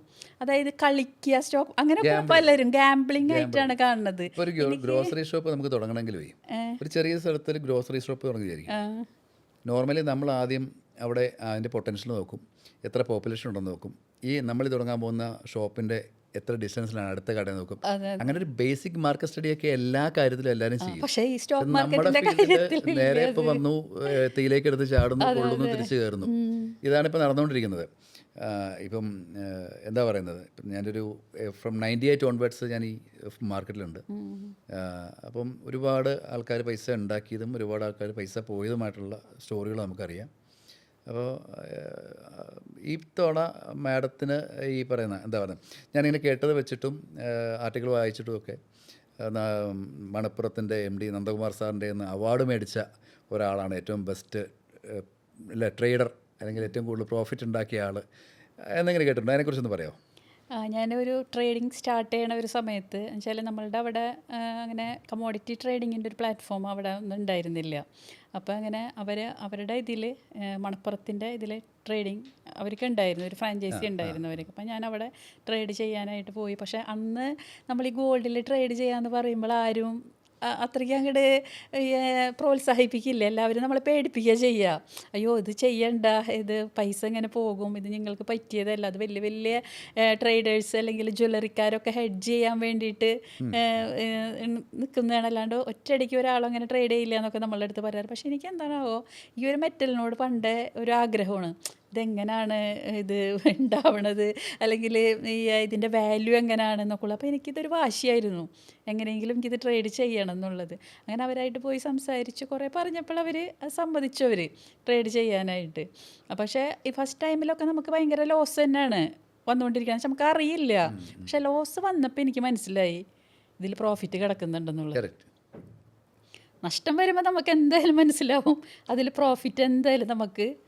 അപ്പോൾ ആ നഷ്ടം വന്ന സംഗതി എവിടെയാണെന്ന് കണ്ടുപിടിച്ച് മനസ്സിലായി എനിക്ക് അവിടെ. അതായത് ഇവർ പറയുന്നു നഷ്ടം വരും എന്ന്. അപ്പം എനിക്ക് മനസ്സിലായി ഇതിൽ ഒരു ഹ്യൂജ് പ്രോഫിറ്റ് ഒളിഞ്ഞ് കിടപ്പുണ്ടെന്നുള്ളത്. അപ്പോൾ നമ്മൾ അത് സ്റ്റഡി ചെയ്യാൻ തുടങ്ങി, ഇതെങ്ങനെയാണ് ഇത് ഉണ്ടാക്കണമെന്നുള്ളത്. അപ്പോൾ നമ്മളിപ്പോൾ ഒരു മെഡിസിന് പോകണമെന്നുണ്ടെങ്കിലോ അല്ലെങ്കിൽ എന്ത് കോഴ്സിന് പോകണമെങ്കിലും പൈസ ചിലവാക്കിയിട്ട് തന്നെയല്ലേ നമ്മൾ പഠിക്കാൻ പറ്റുള്ളൂ. അപ്പോൾ എൻ്റെ ഒരു ഇൻവെസ്റ്റ്മെൻറ്റ് എന്ന് പറഞ്ഞിട്ടുണ്ടെങ്കിൽ ആ പോയ പൈസ എന്ന് പറഞ്ഞാൽ എൻ്റെ അറിവാണ്. ഞാൻ അങ്ങനെ പഠിച്ചെടുത്തത്. എന്നുവെച്ചാൽ നമ്മളാകെ എനിക്ക് തോന്നുന്നു ഞാനൊരു 2-3 മണിക്കൂറൊക്കെ ഉറങ്ങലുണ്ടാവുള്ളൂ. എന്നുവെച്ചാൽ ഫുൾ ടൈം ഇപ്പോൾ MCXനെ സംബന്ധിച്ചിട്ട് ഫുൾ ടൈം മാർക്കറ്റാണ് രാത്രി. ഇൻ്റർനാഷണലി നമ്മൾ ചെയ്യുമ്പോഴും അങ്ങനെ തന്നെ. അപ്പോൾ ഇത് എവിടെയാണ്, ഇപ്പോൾ രാത്രി ഇപ്പോൾ ഒരു ജോബ്ലെസ് ക്ലെയിംസിൻ്റെ ഒരു ഡാറ്റ വന്നു, ആ സമയത്ത് മാർക്കറ്റ് ഹൈലി ഫ്ലക്ച്വേഷൻ, ഒരു കൺസ്യൂമർ പ്രൈസ് ഇൻഡെക്സ് വന്നു.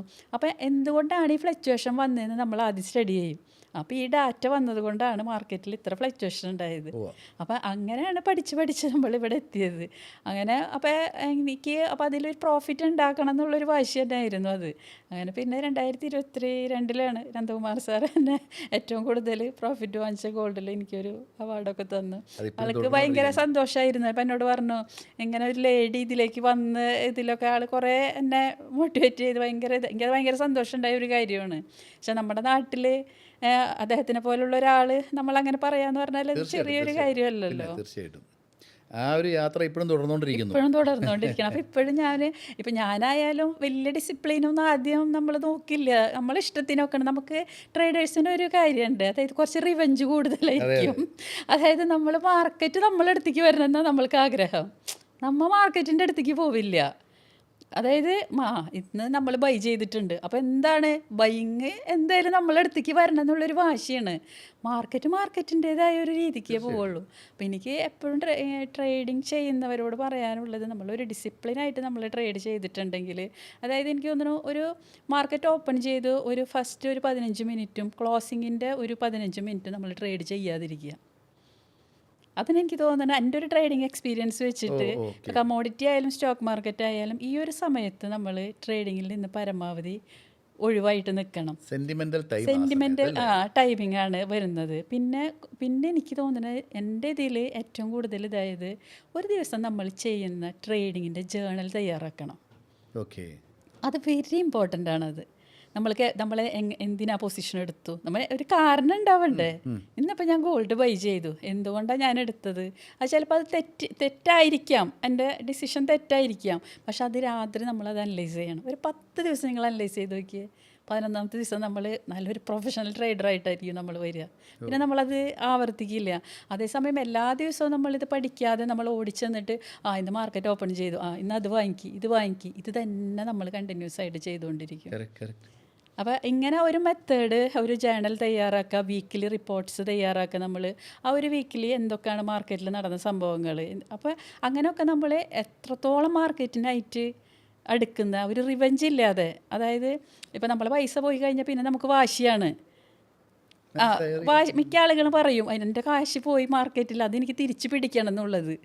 അങ്ങനെ പറയണ കേൾക്കണത്. അപ്പം അങ്ങനത്തെ ഒരു വാശി കാണിക്കാതെ എനിക്ക് തോന്നുന്നു ഒരു ദിവസം ഒരു 2 ട്രേഡ് നമ്മൾക്ക് അത് സ്റ്റോപ്പ് ലോസ് അടിച്ച് കഴിഞ്ഞിട്ടുണ്ടെങ്കിൽ പിന്നെ നമ്മൾ ആ ദിവസം ട്രേഡിങ് സ്റ്റോപ്പാണ്. പക്ഷെ സ്റ്റോപ്പ് ചെയ്താൽ ഒരിക്കലും നമ്മൾ സ്ക്രീനിൻ്റെ മുമ്പിൽ നിന്ന് എഴുന്നേറ്റ് പോകാൻ പാടില്ല. എല്ലാവരും പറയും ഇതൊരു പാർട്ട് ടൈം ആയിട്ടൊക്കെ കാണുന്ന ആളുകളുണ്ട്. ഒരിക്കലും ഇതൊരു പാർട്ട് ടൈം ജോബൊന്നുമല്ല ഇത് അത്രയും ഇമ്പോർട്ടൻ്റ് ആയിട്ട് ഒരു ഇക്കോണമി തന്നെ നിലനിർത്തുന്നത് ഇങ്ങനത്തെ ഉള്ള മാർക്കറ്റുകൾ, ഡെറിവേറ്റീവ് ഇതാണ്. ഇപ്പോൾ ഞാൻ പറഞ്ഞില്ലേ, ഇപ്പോൾ ഫിസിക്കൽ ഗോൾഡ് മാർക്കറ്റിനെക്കാട്ടിലും 100 ഇരട്ടിയാണ് പേപ്പർ ഗോൾഡ് മാർക്കറ്റിലുള്ളത്. അതിൻ്റെ ഫ്ലക്ച്വേഷനും കൊണ്ടാണ് ഇവിടെ റേറ്റുകളിൽ വ്യത്യാസം വരുന്നത്. അപ്പോൾ അതിൻ്റെ ഇമ്പോർട്ടൻസ് ഒന്ന് നോക്കി, അപ്പോൾ നമ്മൾ എത്രത്തോളം അതിനെ പഠിക്കാനായിട്ട് ഇരിക്കണം. പക്ഷേ ഇതൊന്നും പഠിക്കാതെ നമ്മളെല്ലാവരും കുറ്റം പറയണത് മാർക്കറ്റിനാണ്. നമ്മുടെ മിസ്റ്റേക്ക് മാർക്കറ്റിനെ ബ്ലെയിം ചെയ്ത കാര്യമൊന്നും ഇതിൽ ബ്ലെയിമിങ് പിന്നെ ഒരു ഇമോഷണലാണ്. ഞാൻ പറഞ്ഞില്ല, ഒരു 70% എനിക്ക് തോന്നുന്നു സൈക്കോളജിയാണ്. മാർക്കറ്റിൽ നമ്മൾ വർക്കൗട്ട് ഇതാക്കണത്. ഞാനിങ്ങനെ ആലോചിക്കായിരുന്നു, 20 വർഷം മുമ്പ് നമുക്ക് ഗൂഗിളിൽ ഫിംഗർ ടിപ്സിൽ ഡേറ്റ ഇല്ല, ചാറ്റ് GPT ഇല്ല, ജെമിനിയില്ല, ഒന്നുമില്ല. ആ സമയത്ത് മാഡം ആ ഒരു ഹോംവർക്ക് ചെയ്തെന്ന് പറഞ്ഞാൽ അപ്പം ഞാൻ CNBC ഇങ്ങനെ നോക്കിയിരിക്കും ഇവരപ്പം എന്താ പറയണേന്ന്. അത് നോക്കിയാൽ ഞാൻ ഇരിക്കുക വെച്ചാൽ എപ്പോഴും ഇങ്ങനെ അനലിസ്റ്റുകൾ ഇങ്ങനെ പറഞ്ഞുകൊണ്ടിരിക്കും ഇന്ന പോലെ ആയി എന്നൊക്കെ ഉള്ളത്. അല്ലാണ്ട് ഇന്നത്തെ പോലെ ഇപ്പോൾ അയ്യോ ഡാറ്റ ജോബ്ലെസ് ക്ലെയിംസ് ഡാറ്റ വന്നു, അല്ലെങ്കിൽ നോൺ ഫാം പാരോലിസ് വന്നു, ഇന്ന് എന്താ സംഭവിച്ചതെന്നുള്ളത് നമുക്കിപ്പോൾ എന്ന് പറയുന്നത് അപ്പം നമ്മൾക്ക് ഇതാണ്. അന്ന് ഫോൺ പോലും ഇല്ല. അന്ന് ഞാനെന്താ അങ്ങനെ ഓൺലൈനല്ല, വിളിച്ച് പറഞ്ഞിട്ട് ട്രേഡ് ചെയ്തുകൊണ്ടിരുന്നത് ഞാൻ ട്രേഡ് ചെയ്യണ സമയത്ത്. അപ്പോൾ അവരവിടെ ഫോൺ റിങ് ചെയ്ത് ഫോൺ എടുക്കുമ്പോഴത്തേന് ഇവിടെ മാർക്കറ്റ് എത്തേണ്ടോടത്ത് എത്തിയിട്ടുണ്ടാവും മാറിയിട്ട്. എന്നുവെച്ചാൽ മാർക്കറ്റ് എന്ന് പറഞ്ഞാൽ ഒരു 7 മണി കഴിഞ്ഞ കമ്മോഡിറ്റി മാർക്കറ്റ് അത്രയും ഫ്ലക്ച്വേഷൻ ആയിരിക്കും. US മാർക്കറ്റ് ഓപ്പൺ ചെയ്യണ സമയമായതുകൊണ്ട്. അപ്പോൾ അവിടെ എന്താ സംഭവിക്കണതെന്നൊന്നും നമുക്ക് വലിയ പിടിപാടില്ല. നമ്മൾ ഈ TV ഓൺ ചെയ്ത് ഇവരത് കഴിഞ്ഞ് ചിലപ്പോൾ ഒരു ഹാഫ് അവർ ഒക്കെ കഴിഞ്ഞിട്ടായിരിക്കും ഇതിൻ്റെ റിപ്പോർട്ട് തന്നെ പുറത്ത് വിടുന്നത്.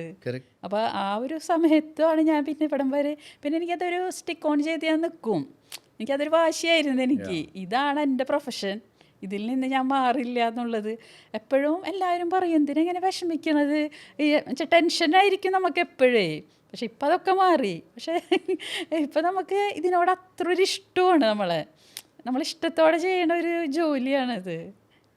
ഇപ്പോൾ ഗോൾഡിൽ നിന്ന് കേൾക്കുമ്പോഴും ഗോൾഡിനെ കുറിച്ച് ആരെങ്കിലും ചോദിക്കുമ്പോൾ തന്നെ നമുക്ക് സന്തോഷമാണ്. നമുക്കതിനെക്കുറിച്ച് പറയാനും അത് ട്രേഡ് ചെയ്യാനും പറ്റുമെന്ന് പറയുന്നത് വലിയൊരു കാര്യമാണ്. അല്ല, അത് ഇതിനകത്ത് ഏറ്റവും വലിയൊരു ഇപ്പം മാഡം നമ്മൾ ഈ പറയുന്നത് കേട്ടുകൊണ്ടിരിക്കുന്ന നമ്മുടെ ഓഡിയൻസിന് ഈ ട്രേഡ് ചെയ്യുന്നവർക്ക് മനസ്സിലാവും ഞാൻ എവിടെയാണ് എൻ്റെ ട്രേഡ് മിസ്റ്റേക്ക് ആയത്, എനിക്ക് എവിടെയാണ് ലോസ് വന്നത്. ഇപ്പോൾ ഈ അനലൈസ് ചെയ്യുക എന്ന് പറയുന്നത് 90% ആൾക്കാരും ചെയ്യല. ഇപ്പം ഞാനൊരു ട്രേഡർ ആണെങ്കിൽ എനിക്കിന്ന് ലോസായി, മാഡം പറഞ്ഞാൽ അന്നേരം ഞാൻ ഏറ്റുപോയി. പിന്നെ ദേഷ്യമാണ്, നാളെ എങ്ങനെ ഇത് തിരിച്ചു പിടിക്കണം.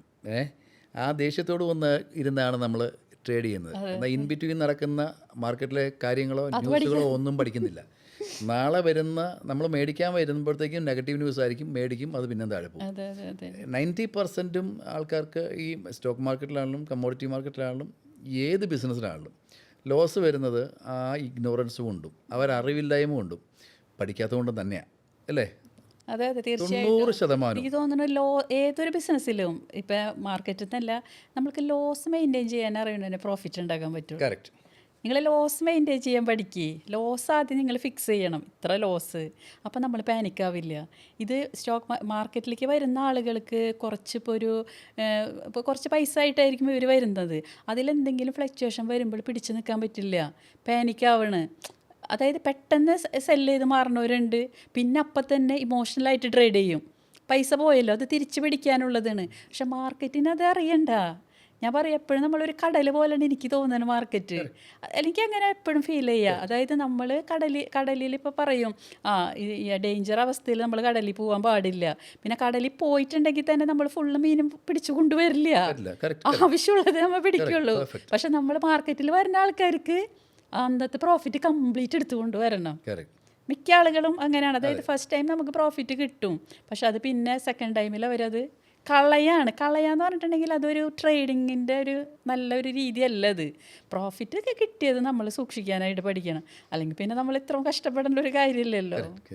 തന്നെയല്ല, ഇപ്പം നമുക്കിപ്പോൾ 1 കിലോ ഗോൾഡ് MCX മേടിക്കണമെങ്കിൽ ഏകദേശം ഒരു 12 ലക്ഷം 13 ലക്ഷം രൂപ 1 കിലോ ഗോൾഡ് മേടിക്കും ഇപ്പോഴത്തെ മാർക്കറ്റിൽ. ഈ 12 ലക്ഷം രൂപ കൊടുത്തിട്ട് നമ്മൾ 1 കിലോ ഗോൾഡ് മേടിച്ചെന്ന് വിചാരിക്കുക, ചെറിയൊരു ഫ്ലക്ച്വേഷൻ ഉണ്ടാക്കി തന്നെ അതിനകത്തെ മാർക്കറ്റ് ടു മാർക്കറ്റ് ലോസ് അല്ലെങ്കിൽ പ്രോഫിറ്റ് വാട്ടെവർ ലോസ് വരുമ്പോൾ അത് പിടിച്ച് നിൽക്കണ പിന്നെ നമ്മൾ ഫണ്ട് അടയ്ക്കേണ്ടതായിട്ട് വരും. ഇപ്പം ഞാൻ എപ്പോഴും എൻ്റെ കൂടെ വർക്ക് ചെയ്യുന്ന പിള്ളേരോട് ഞാൻ എപ്പോഴും പറയുന്ന കാര്യമുണ്ട്, നിങ്ങൾ ഏത് ക്ലയൻറ്റിൻ്റെ നിന്ന് മാർജിൻ മേടിച്ചാലും യു ടേക്ക് 50% ഓഫ് മാർജിൻ. ഇപ്പോൾ 1 കോടി രൂപ വിലയുള്ള സാധനമാണ് 12 ലക്ഷം രൂപയ്ക്ക് നമ്മൾ മേടിച്ച് കൈവെക്കുന്നത്. ആ റിസ്ക് ഉണ്ട്, അതിനകത്ത് 100% റിസ്ക് ഉണ്ട്. ആ 12 ലക്ഷത്തിന് പകരം ഒരു 30 ലക്ഷം രൂപ മേടിച്ചാൽ മാർക്കറ്റ് എങ്ങോട്ട് പോയാലും നമുക്ക് ടെൻഷനില്ല. നമുക്ക് അല്ലേ, ശരിയല്ലേ? സഫീഷ്യന്റ് മാർജിൻ ഇല്ലാതെ ഒരു കാരണവശാലും ഒരിക്കലും മാർക്കറ്റിലേക്ക് വരാൻ പാടില്ല. അതായത് ഇപ്പോൾ 12 ലക്ഷം രൂപയാണ് മാർജിനെങ്കിൽ ആ 12 ലക്ഷം രൂപ തന്നെ നമ്മൾ ഇട്ട് മാർക്കറ്റിലേക്ക് വരുമ്പോൾ ചെറിയൊരു രീതിയിൽ ഒരു ഫ്ലക്ച്വേഷൻ വന്നാൽ മതി, നമ്മളും പാനിക്കാവും. കറക്റ്റ്. പിന്നെ നമുക്ക് അവിടെ ട്രേഡിങ്ങിന് വേറെ ഫണ്ടില്ല. നമ്മൾ ഒരു ട്രേഡാണ് നമ്മൾ എടുക്കണമെങ്കിൽ അതിൽ സാർ പറഞ്ഞ വളരെ കറക്റ്റാണ്. ഒരു 50% മാർജിൻ നമ്മൾ കീപ്പ് നമ്മൾ ചെയ്തിരിക്കണം. സേഫാണ്. ഇപ്പം നമ്മളിപ്പോൾ ഒരു ഫിസിക്കൽ ഗോൾഡ് ഇപ്പോൾ ഒരു വള വാങ്ങിച്ചു, നമ്മൾ ഫുൾ എമൗണ്ട് കൊടുത്തിട്ടാണ് ആ വള വാങ്ങിക്കുന്നത്. അത് വാങ്ങിച്ച് നമ്മൾ അലമാരി വെച്ച് കഴിഞ്ഞാൽ വില കുറഞ്ഞാലും കൂടിയാലും നമ്മൾ പാനിക്കാവണില്ല. കറക്റ്റ് കറക്റ്റ് നമ്മുടെ കയ്യിലെ മുതലുണ്ട്. അപ്പം അതേ സിസ്റ്റം പോലെ തന്നെ നമ്മൾ മാർക്കറ്റിൽ നമ്മൾ ഫോളോ ചെയ്യണം. കറക്റ്റ് അത് അതായത് ഫണ്ട് എന്ന് പറയുന്നത് ആ ഫ്ലോ നമ്മൾ നിലനിർത്തുക തന്നെ വേണം. അപ്പം അങ്ങനത്തെ ഉള്ള കാര്യങ്ങളൊക്കെ നമ്മൾ വളരെ ശ്രദ്ധിച്ച് കഴിഞ്ഞിട്ടുണ്ടെങ്കിൽ ഞാൻ പറഞ്ഞില്ലേ, എനിക്ക് ഇപ്പോഴും ഞാൻ പറയുന്നത് ഇതിനെപ്പോലെ കാശുണ്ടാക്കാൻ പറ്റുന്ന വേറൊരു മേഖല ഉണ്ടാവില്ല. നമ്മുടെ ഇഷ്ടത്തിന് ചെയ്യാം, നമുക്ക് വേറൊരാളോടൊന്നും പറയണ്ട. അതായത് നമുക്ക് ഇഷ്ടത്തിന് നമുക്ക് ജോലി ചെയ്യാം. നമ്മൾ കുറച്ചൊരു ഡിസിപ്ലിൻ കാട്ടി കഴിഞ്ഞാൽ ഏറ്റവും നല്ലത് മാർക്കറ്റ് തന്നെയാണ്. ഡിസിപ്ലിനും ഒന്ന് പഠിക്കാനുള്ള മനസ്സും പഠിക്കാനുള്ള മനസ്സുണ്ടാവണം നമുക്ക്. ഇപ്പോൾ എല്ലാം ഫിംഗർ ടിപ്സ് അവൈലബിൾ ആണ്. എന്ത് ന്യൂസും ഇന്റർനാഷണലി കിട്ടും നമുക്ക്, ഗ്ലോബൽ ന്യൂസ് നമുക്ക് അവൈലബിൾ ആണ്. സോ പണ്ട് പിന്നെ അതുമല്ല ഇപ്പോഴെന്ന് പറഞ്ഞിട്ടുണ്ടെങ്കിൽ ഇപ്പോൾ ബ്രോക്കിംഗ് സ്ഥാപനങ്ങളായാലും എനിക്ക് തോന്നുന്നത് ഭയങ്കര അഡ്വാൻസ്ഡ് ആയിട്ടുണ്ട്. എന്തിനും അവരും കൂടി നമ്മളെ ഹെൽപ്പ് ചെയ്യും. തീർച്ചയായിട്ടും ഇപ്പം അവിടുത്തെ ഡീലേഴ്സ് ആയാലും റിസർച്ച് ടീമായാലും നമ്മൾക്ക് അങ്ങോട്ട് ചെന്നാൽ മാത്രം മതി. എല്ലാ കാര്യങ്ങളും അവർ നമുക്ക് വളരെ കൃത്യമായിട്ട് പറഞ്ഞു തരുന്നതാണ് എല്ലാ ഒരുവിധം ആളുകളും ഇപ്പം ചെയ്തുകൊണ്ടിരിക്കുന്നത്. പിന്നെ തന്നെയല്ല, ഇപ്പം മൊബൈലിൽ നമുക്ക് നമ്മുടെ വീട്ടിൽ ഇരുന്ന് ചെയ്യാം, ട്രാവൽ ചെയ്യാം, എബ്രോഡ് പോകുമ്പോൾ ചെയ്യാം. ഇതേപോലെ സൗകര്യമുള്ളൊരു ജോലി നമുക്ക് ആരെ റിപ്പോർട്ട് ചെയ്യേണ്ട ആവശ്യമില്ല. അതെ അതെ. ശരി, അപ്പോൾ ഞാനൊരു കാര്യം ചോദിക്കുകയാണ്. ഇപ്പം ഒരു ലേഡി എന്നുള്ള നിലയിൽ ബാക്കി ഇത് കണ്ടുകൊണ്ടിരിക്കുന്ന നമ്മുടെ ലേഡി വ്യൂവേഴ്സിന് എന്ത് ആണ് അഡ്വൈസ് കൊടുക്കാനുള്ളത്? ഞാനൊരു ഗോൾഡ് ട്രേഡർ എന്നുള്ള നിലക്ക് ഞാൻ പറയാ, തീർച്ചയായിട്ടും ഗോൾഡ് വാങ്ങിക്കാനേ പറയുള്ളൂ. അതായത് ഗോൾഡ് വാങ്ങുന്നേ പറയുള്ളൂ. അതായത് ഈ ഒരു വില ചെറിയൊരു പ്രൈസാണ്, നമുക്കിനി ചിലപ്പോൾ ഈ റേറ്റ് കിട്ടിയെന്ന് വരില്ല. അപ്പോൾ ഓരോ ചെറിയ ചെറിയ കറക്ഷൻസുകൾ മാർക്കറ്റിൽ വരുന്നത് നമ്മൾക്ക് ഗോൾഡ് ബൈ ചെയ്യാനുള്ളൊരു അവസരമാണ്, സിൽവർ ആയാലും ഗോൾഡ് ആയാലും. അപ്പോൾ അത് നമ്മൾ പരമാവധി പ്രയോജനപ്പെടുത്തുക. അതിപ്പോൾ ഫിസിക്കലായിട്ട് നമ്മൾക്ക് ഗോൾഡ് വാങ്ങിക്കാൻ പറ്റുന്നില്ലെങ്കിൽ നമ്മൾ മാർക്കറ്റിൽ പേപ്പർ ഇക്കോണമിയിൽ നമ്മൾ അക്കൗണ്ട് ഓപ്പൺ ചെയ്തിട്ട് അങ്ങനെ ആയാലും വാങ്ങിക്കാനുള്ള ഒരുപാട് ഓപ്ഷൻസ് ഉണ്ട് ഇപ്പോൾ നമുക്ക്. അതായത് ഇപ്പോൾ ഗോൾഡ് കമോഡിറ്റി തന്നെ എനിക്ക് തോന്നുന്നു ഇപ്പോൾ ഒരു 1 kg അല്ലെങ്കിൽ സിൽവർ ഗോൾഡ് കിലോ ഉണ്ട്, മിനി ഉണ്ട്. അതിലൊക്കെ നമുക്ക് ഇൻവെസ്റ്റ് ചെയ്ത് ചെയ്യാൻ പറ്റാവുന്ന ഒരു അവസരമാണിത്. പരമാവധി എല്ലാവരും പ്രയോജനപ്പെടുത്തുക. അല്ല, തീർച്ചയായിട്ടും പ്രൊഫഷണൽസ് ലൈക്ക് ഡോക്ടേഴ്സ്, ഹൗസ് വൈഫ്സ്, ഇവർക്ക് എന്ന് പറഞ്ഞാൽ രാത്രി മിഡ്നൈറ്റ് വരെ ട്രേഡിംഗ് ഉണ്ട്. ഏതാണോ സമയം ഫ്രീ ആയി കിട്ടുന്നത് ആ സമയത്ത് ട്രേഡിങ്ങിലേക്ക് വരാം, അല്ലേ? അപ്പം ഒരു കാര്യം പ്രത്യേകം ശ്രദ്ധിക്കണം, നമ്മുടെ ഓഡിയൻസ് അല്ലെങ്കിൽ നമ്മുടെ ഇൻവെസ്റ്റേഴ്സ് അല്ലെങ്കിൽ ഒരു ടൈം പാസിനായിട്ട് മാത്രം നമ്മൾ മാർക്കറ്റിനെ കാണരുത്. ഞാനെപ്പോഴും അതാണ് അതായത് നമ്മൾ വെറുതെ ഇരിക്കുകയാണ്, എനിക്ക് ടൈം പോകാൻ വേണ്ടിയിട്ട് നമ്മൾ മാർക്കറ്റിലേക്ക് എൻ്റർ ചെയ്യുന്ന വെച്ചാൽ അതൊരു നല്ലൊരു സ്ട്രാറ്റജി ആയിട്ട് എനിക്ക് തോന്നുന്നില്ല. നമ്മൾ അതായത് ഒരു സ്പെസിഫിക് ടൈം നമ്മൾ ഇതിന് വെക്കുക, എന്നിട്ട് നന്നായി പഠിക്കാനായിട്ട് ശ്രമിക്കുക. പഠിച്ചുകൊണ്ട് മാത്രം, അത് ട്രേഡ് ചെയ്തുകൊണ്ട് തന്നെ പഠിക്കണം.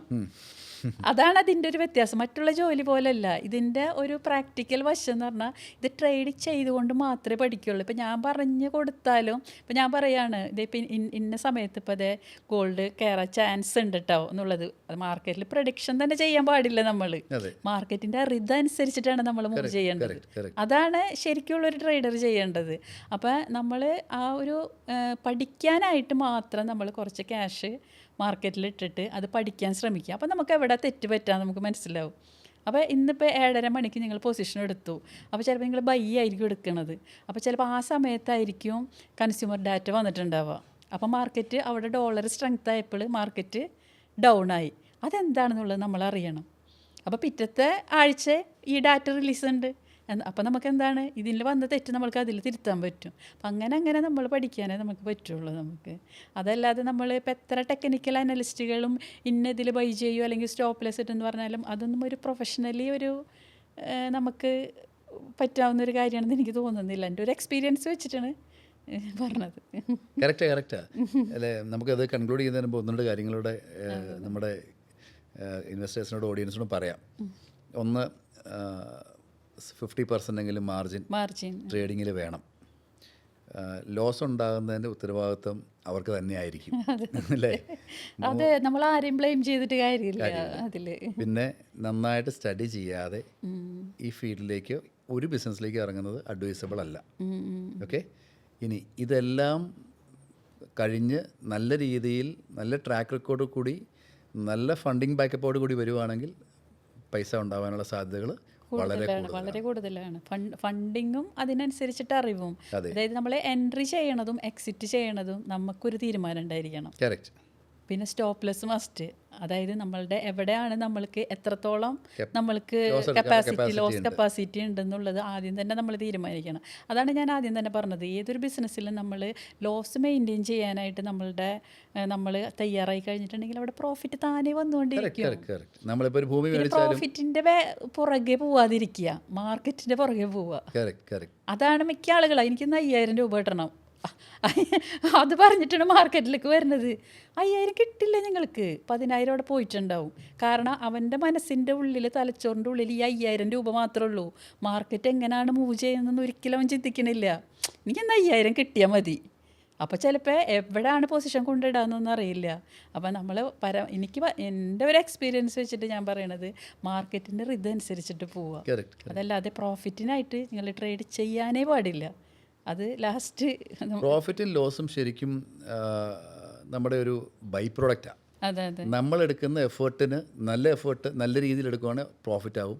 നമ്മൾ പറഞ്ഞ പോലെ വന്നു ട്രേഡ് ചെയ്ത് പോയി, അത് ഓഫ് കോഴ്സ് അത് ലോസ് ആയിരിക്കും. അതൊരു ബൈ പ്രോഡക്റ്റ് ആണ്. നമ്മൾ എടുക്കുന്ന എഫേർട്ടിന് ബൈ പ്രോഡക്റ്റ് ആയിട്ടാണ് ഈ രണ്ട് സാധനം. അത് ഏത് ജോലിയിലും അങ്ങനെ തന്നെയാണ്. നിങ്ങൾ നോക്കൂ, നമ്മളൊരു പ്രൊഫഷണലി അതിനെ സമീപിച്ച് കഴിഞ്ഞാൽ നമ്മളെ തേടി ഇങ്ങോട്ട് ആളുകൾ വരും. അതേപോലെ തന്നെയാണ് മാർക്കറ്റും. അതേസമയം നമ്മൾ കാശിന് വേണ്ടി മാത്രമാണ് ആ പ്രൊഫഷനെ സ്നേഹിക്കണമെന്നുണ്ടെങ്കിലുണ്ടല്ലോ, അത് അധികം കാലം നിലനിൽക്കില്ല. ഞാൻ ഇത്രയും കാലം 20 വർഷം ഞാൻ നിന്നത് ഞാനൊരിക്കലും പ്രോഫിറ്റ് മോഹിച്ചിട്ടൊന്നുമല്ല. എനിക്കിതിനോടുള്ളൊരു ഇഷ്ടം കൊണ്ടാണ്. അപ്പോൾ എന്തായി, ഇപ്പം എനിക്ക് അതിലൊരു സന്തോഷം കണ്ടെത്താനായിട്ട് പറ്റുന്നുണ്ട് നമുക്കതിൽ. അപ്പോൾ നമുക്ക് കൺക്ലൂഡ് ചെയ്യാം. നമുക്ക് അടുത്ത വേറൊരു സബ്ജക്റ്റുമായിട്ട് വേറൊരു ദിവസം. Thank you. അപ്പോൾ താങ്ക് യു സോ മച്ച് ഈ ഞങ്ങൾക്ക് വേണ്ടി ഒരു ടൈം സ്പെൻഡ് ചെയ്തതിന്. നമ്മുടെ ഇൻവെസ്റ്റേഴ്സിന് വേണമെങ്കിൽ എന്ത് അഡ്വൈസ് വേണം നമുക്ക്, അല്ലേ? ഗോൾഡുമായിട്ട് ഇൻവെസ്റ്റ്മെന്റ് എന്ത് സംശയമാണ്, ഗോൾഡും സിൽവറും. അപ്പോൾ നമ്മളൊരു ഫോറം ഉണ്ടാക്കുന്നുണ്ട്, അപ്പം നമ്മൾ പ്ലാൻ ചെയ്തിട്ടുണ്ട്. അപ്പം എസ്പെഷ്യലി ലേഡീസിലാണെങ്കിൽ നമ്മൾ കൂടുതൽ പ്രിഫറൻസ് കൊടുത്തിട്ട്, കാരണം അവർക്ക് സമയം കൂടുതലുണ്ട് ഇരിക്കാനും പഠിക്കാനും ഒക്കെ ആയിട്ട്. അപ്പം മാഡത്തിൻ്റെ ഒരു സിൻസിയർ ആയിട്ടുള്ളൊരു ഞങ്ങൾക്ക് ഞങ്ങളുടെ കസ്റ്റമേഴ്സിന് ചെയ്യണം. Okay, thank you so much. Okay, thank you.